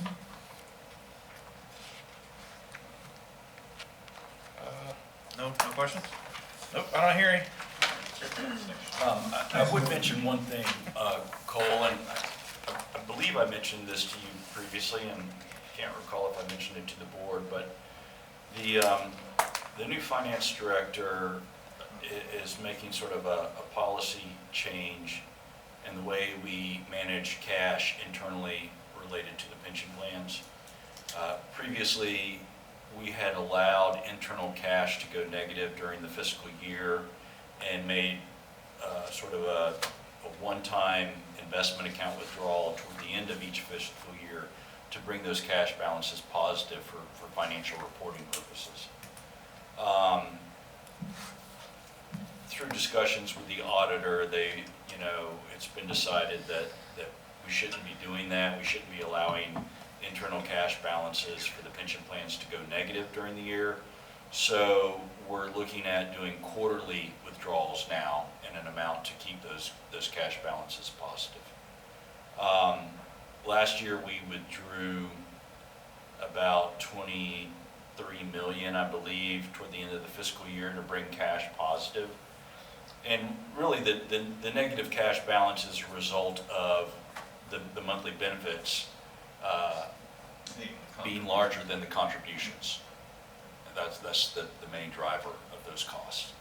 So what we'll be doing going forward is I'll be working with Willis Towers Watson to do quarterly withdrawals and not to let those cash balances go negative. So we're looking at doing between, say 5 and 6 million a quarter. Is that gonna increase any cost to the plan? What it will do over the long term, depending on which assumptions you use, if you assume the plan's long-term return is around 9%, then you're gonna lose 9% return on about half of 20-something million dollars a year. So it's gonna cost the plan about $1 million and a half dollars a year in returns. So, and I know, William, y'all don't exercise those transactions based on timing, right? Hey, let's do it now because the market's up. But here, it will be based solely on, a fixed time, right? So each quarter, regardless of where the portfolio sits, because remember, losses are only losses when you sell. Right. And gains are only gains when you sell too, for all practical purposes. Right. So, it's measuring that impact on absolute returns on the plan would be something that I would be interested in over time. Well, it'd be I know years it'd be ago, costly in a back good when year. back when we had people who were capable, negative cash flow in any of the other funds was essentially an interest payment to the Treasury fund. And from my perspective, the reason I'm interested is because are we losing money where we would have paid an interest expense to the equity in the Treasury that would have been less than loss, if that makes sense? And I know they stopped charging interest to the funds. I did an analysis going back about 6 years on what it would have cost each year. 6 good years though, right? Well, last year was the worst possible year. Okay. For instance, So we got because that we were going. down, Right. the entire year. So if we'd been taking money out throughout the year, we would have had less negative return on that money. But the way to analyze it looking forward is to take your assumed rate of return, and I don't use 7.75% because I think that's low, because we've actually annualized it closer to 9%. But we can keep track of it and, let the board know, This was prompted by the former city auditor? by our external auditor. Oh, okay. Who is having discussions with the current finance director. Ms. Wong? So, was it the issue a negative cash balance or a free ride negative cash balance, William? Because I would tend to agree with them. I'm not clear on that. Yeah. I wasn't part of those So- discussions. I'm just being told what. Hey, if it costs the plan sponsor more to do it based solely on one metric versus combining where the market is and the cash flow needs of the fund, that's I'm sure the taxpayers will appreciate that. I imagine it's gonna average out to be a loss. My Because understanding, you have more good years than you do bad years. right, Right. that would be my You'll have less- impression. you'll But have my less understanding chum in the water, so to is speak. that the auditors would consider this a finding in the audit for the city's finances if we didn't correct this or stop doing it. And so the city wants to avoid having an audit finding, so. Does the board have any power over how they do that? I don't Probably think not. so. I don't think so, because, I think it was sort of a benefit the city was providing that they weren't required to provide, so. Stupid. I'm sorry. A free ride of negative cash flow is just not.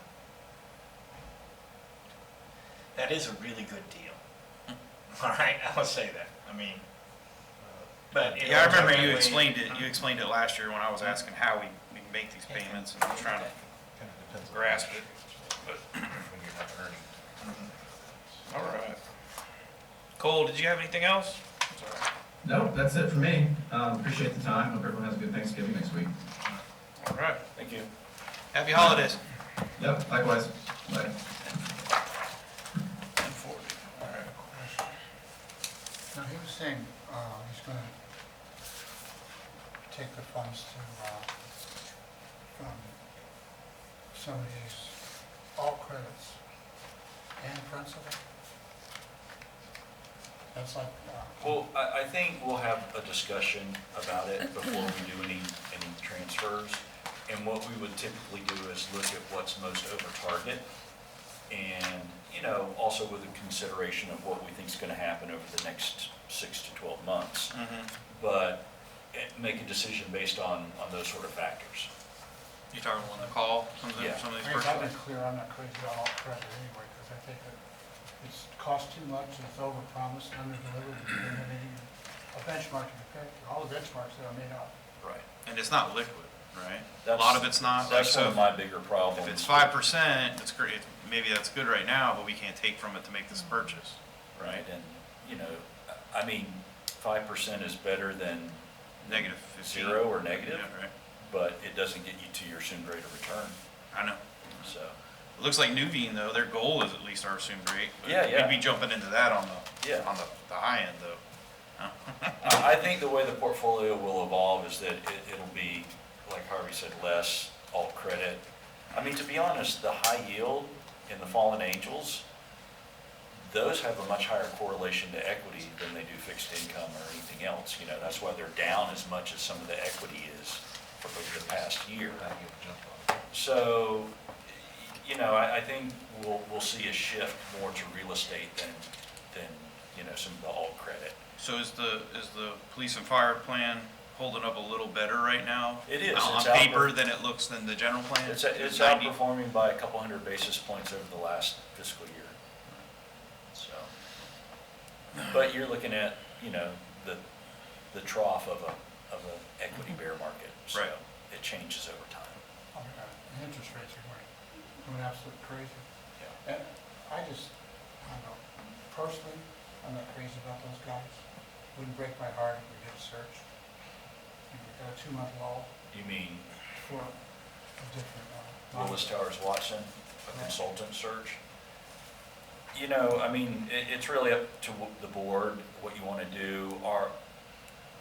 On the general pension plan side, we generally follow city purchasing policy and what the city attorney requires. And what they like to see us do is not necessarily do an RFP, but do an RFQ for long-term services every 5 to 10 years. So even though we've had we changed consultants because some, went out of business on the general pension plan side. But prior to that, we'd had Summit for 20 years.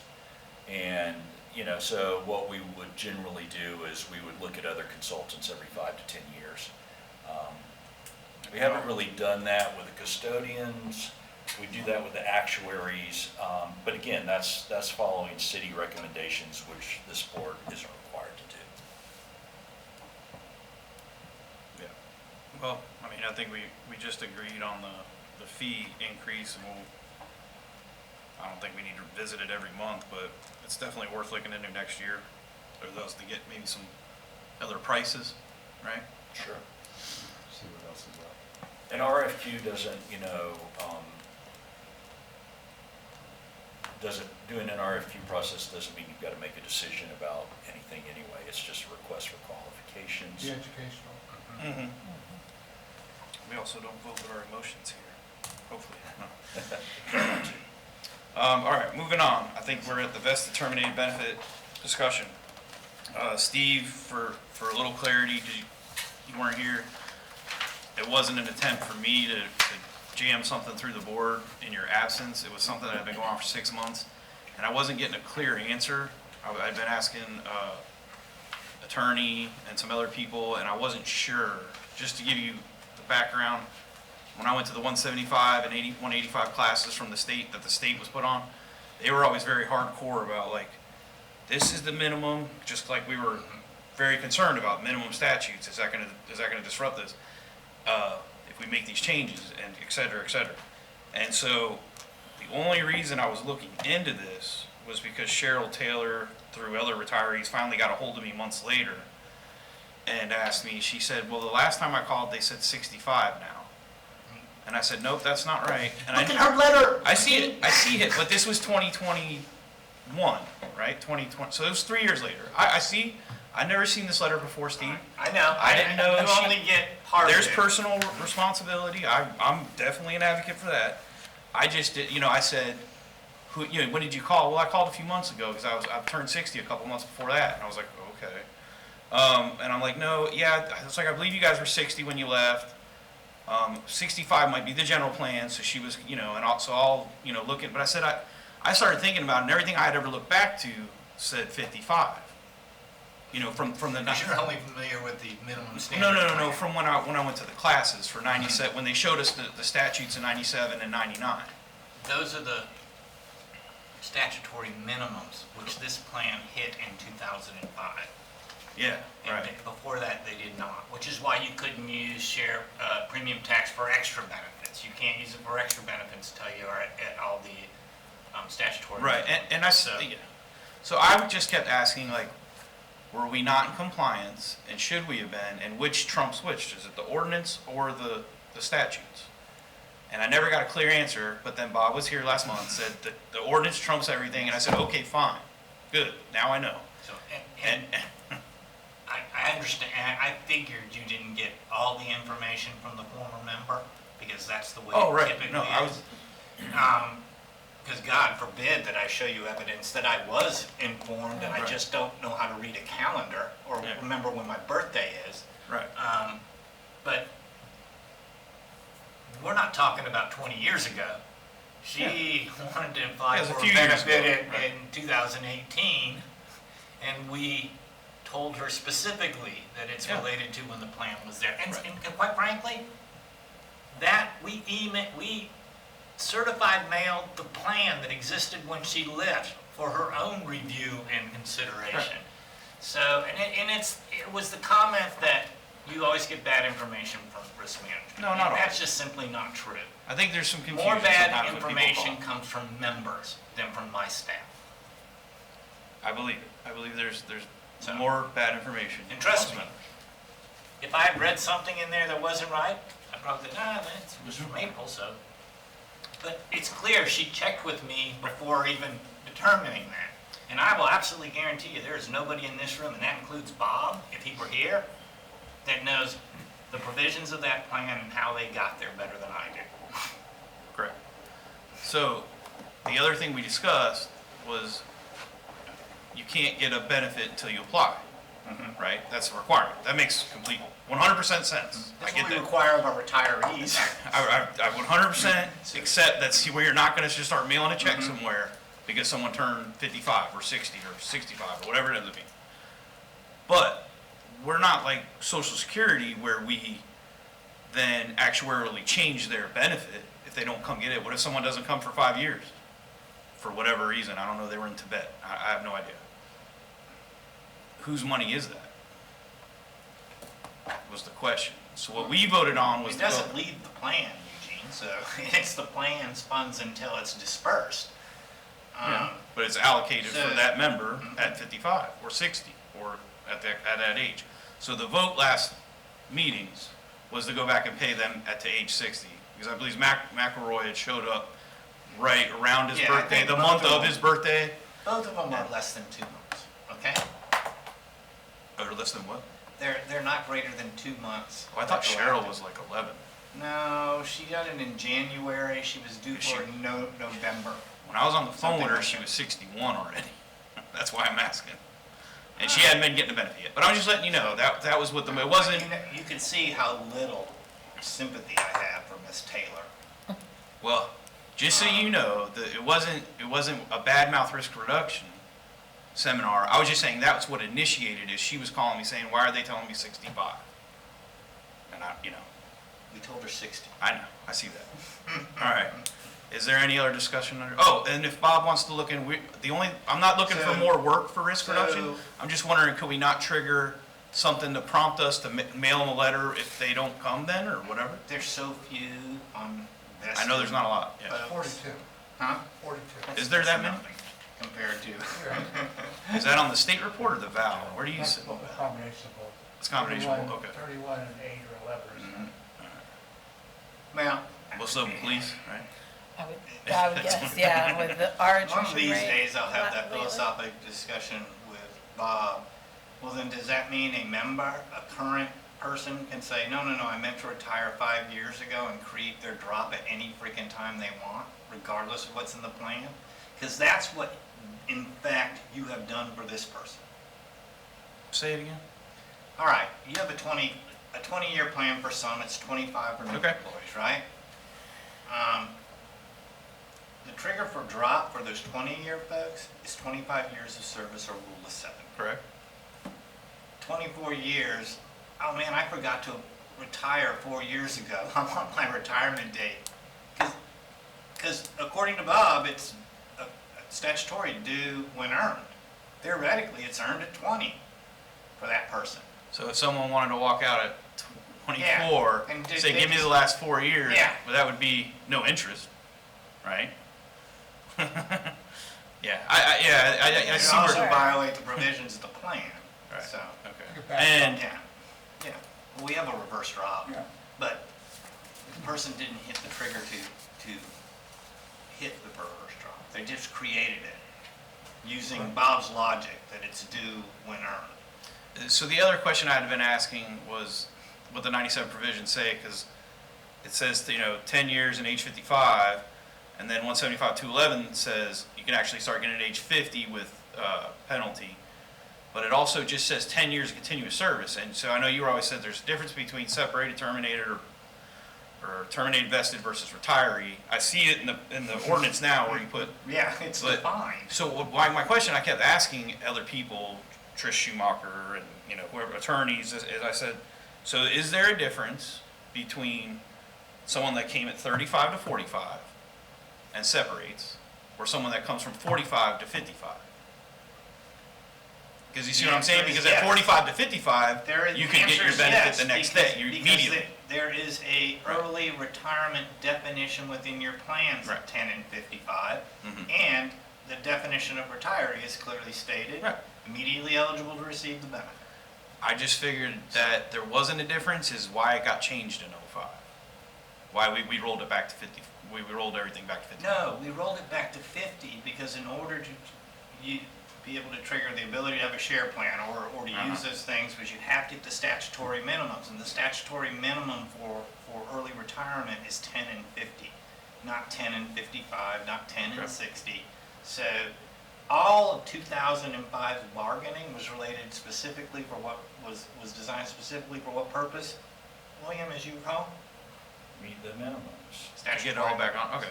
So that And that like I said, I explained- never got a clear answer. Yes, I didn't know if that was your reasonable, folks, you know. And I'm not, the folks in, Yeah. they had a long-term plan of taking those excess premium taxes For a to benefit. build a better benefit, add to the benefit. The state And kind they- of changed the rules at that point by saying you have to take at least half of it and create a share plan, a defined contribution. Okay. So, but you had to get to the minimums first. Okay. So that was, is there any other discussion on this? We finally got clarity.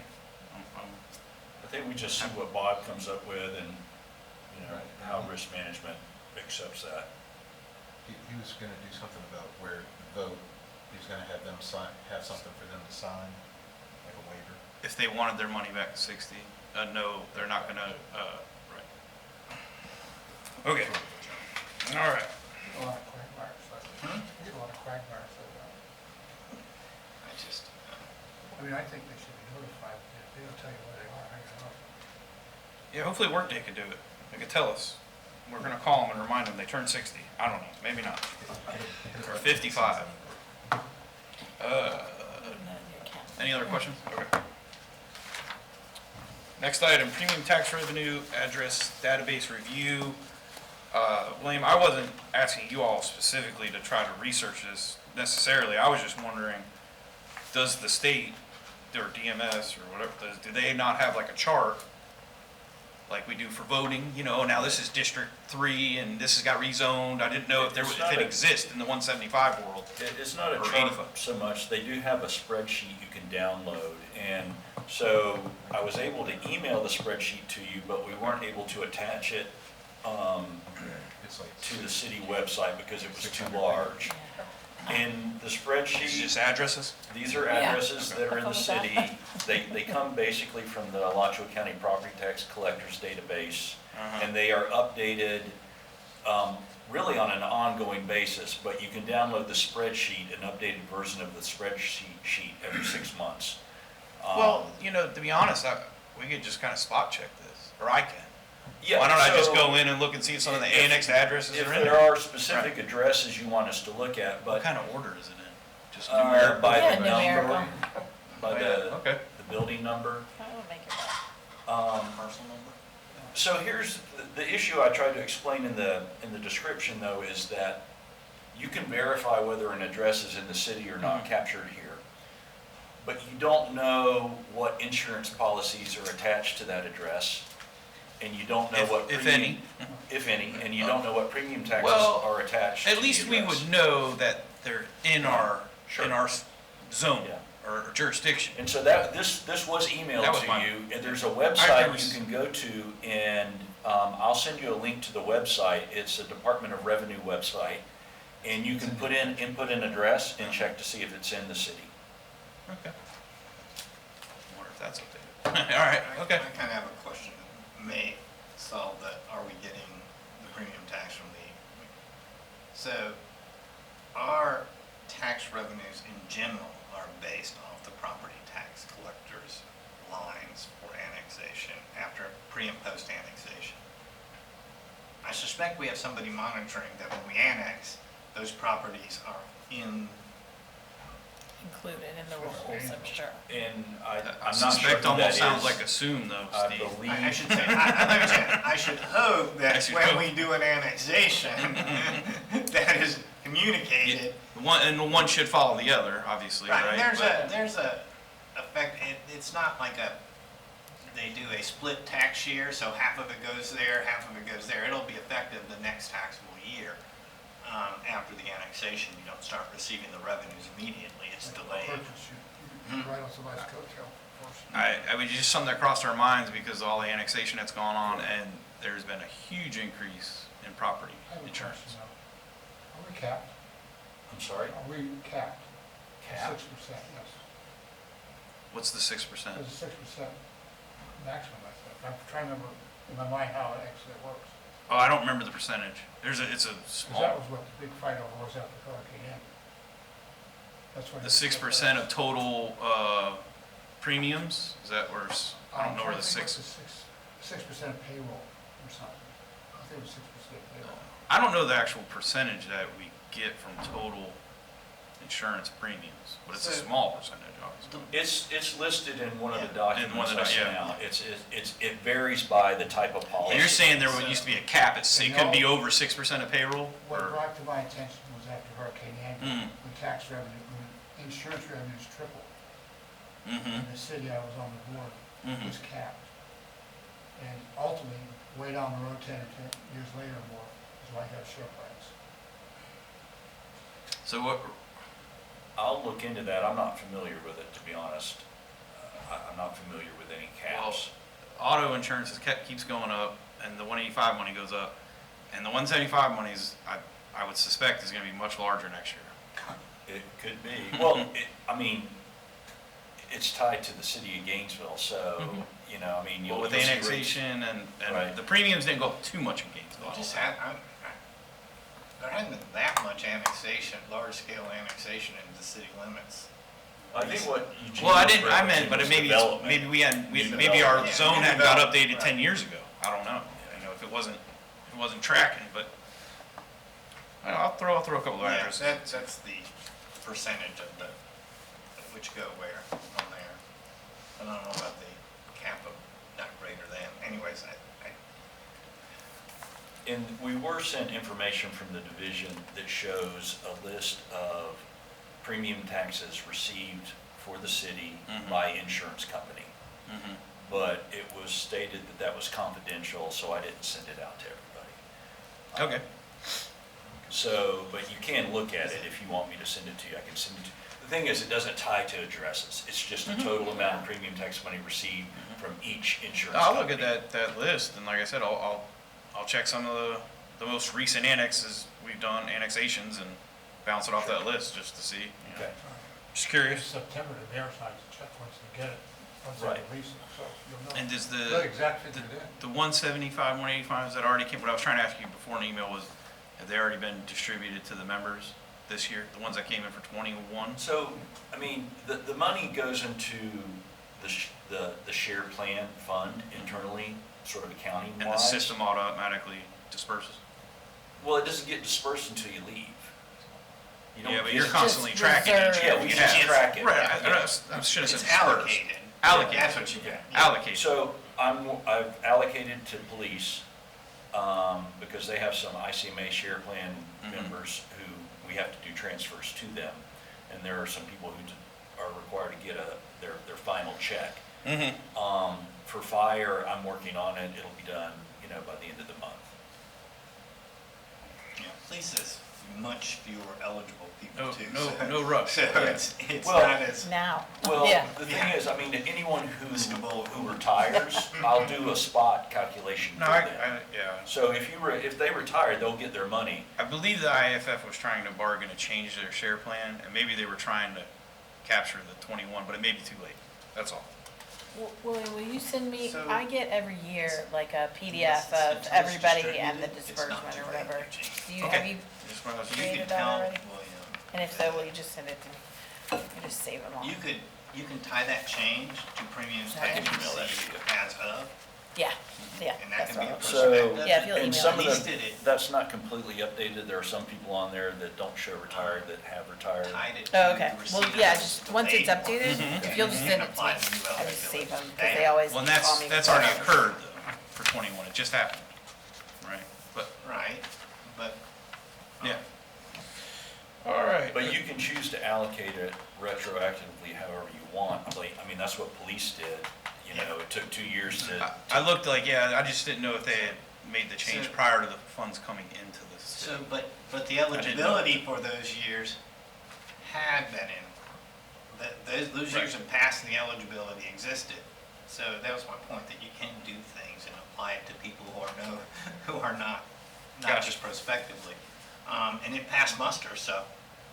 I'm gonna, I'll double check on try to look at some dates, just spot check, see if we make sure we're in there.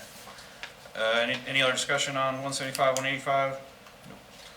We got next item, State Street Bank custody fees. State Street has requested a 5% increase in the custody fees. They haven't requested an increase since 2012, and, in staff's opinion, that's acceptable.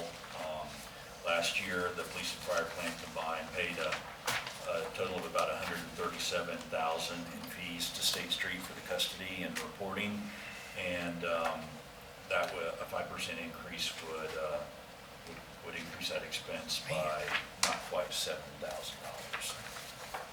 And what do we pay State Street for? Just generalized? Custody and reporting, they do all the very core required reporting. For instance, the reporting we get from Willis Towers Watson, that's based on all the detailed holdings information that State Street provides to them. So it's a very significant, important function. So a motion to approve the fee increase for State Yep. Street would be in order? Yes. Second.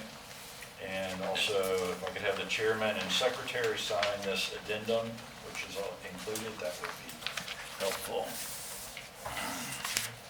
All right, so there was a motion and a second to approve the fee increase to State Street. Under discussion? Hearing none, all in favor, say aye. Aye. Any opposed? Okay, motion passes. And this is from State Street? Yeah, that's just an addendum to their agreement, and it provides for the 5% increase.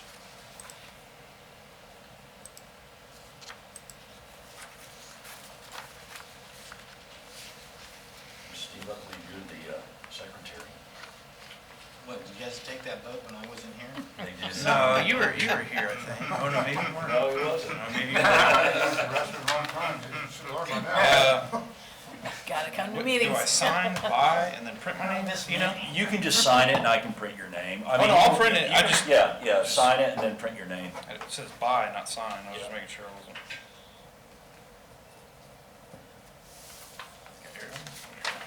Thank you, gentlemen.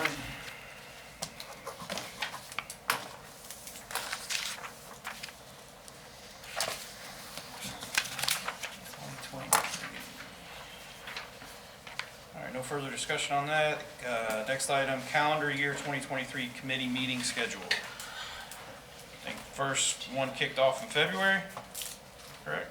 As long as the board doesn't want to have any sort of special meetings for December or January, and I think we've decided you didn't want to do that, is that correct? The only thing Bob was talking about was the talking about coming up with a help with notification. No, I We'll just could definitely accept wait. that, and if Yeah. we need to discuss it in February, we can, but, you know, we'll just play that by ear. something crazy happens in between, we have what's our time frame for scheduling a meeting? Schedule it within a week. We don't have any laws against, we don't have any laws against, okay, so. Anyone opposed to the 2023 schedule that's been presented? Kick off in February? Do we need a motion for it? I hear no objections, so I believe it passes. I think it's fine. I don't Okay. know if you need a motion Fine to with me. approve meetings. Is it? I don't think so. All right, so we'll plan to meet as scheduled, as proposed. That's about it. So you've already penciled in DGI, LSV, and the ones that are on there? Yes. Wow. Well, because that's when they always come. Oh, okay, all right, Pattern. all right. Yeah. And then the income segment managers change so often that we just generalize. Okay, fair enough. All right, is there any public comment? Any further member comment? Yeah, just one real quick one, and it's related to the calendar. Not that, so, at some point, I should have done this earlier. we need to consider Harvey's idea of doing a consultant search. Oh, yeah. Do we want to kind of target one of these things with this in front of it? Because what makes sense for you all if we have to?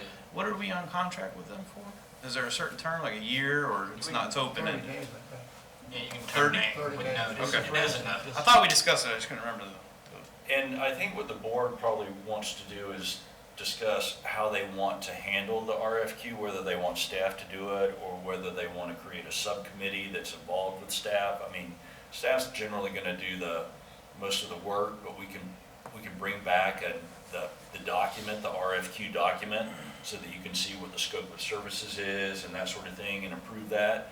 But if you want board members to be involved, then, you know, if we want to have a separate meeting with a subcommittee, that's fine. If you want staff just to do it and bring it back to the whole board, we can do that. When's, just an idea, maybe do it after, like, one of the FPPTA sessions, where it would give board members a chance to maybe meet some consultants out there. Some, they go to those events, don't they?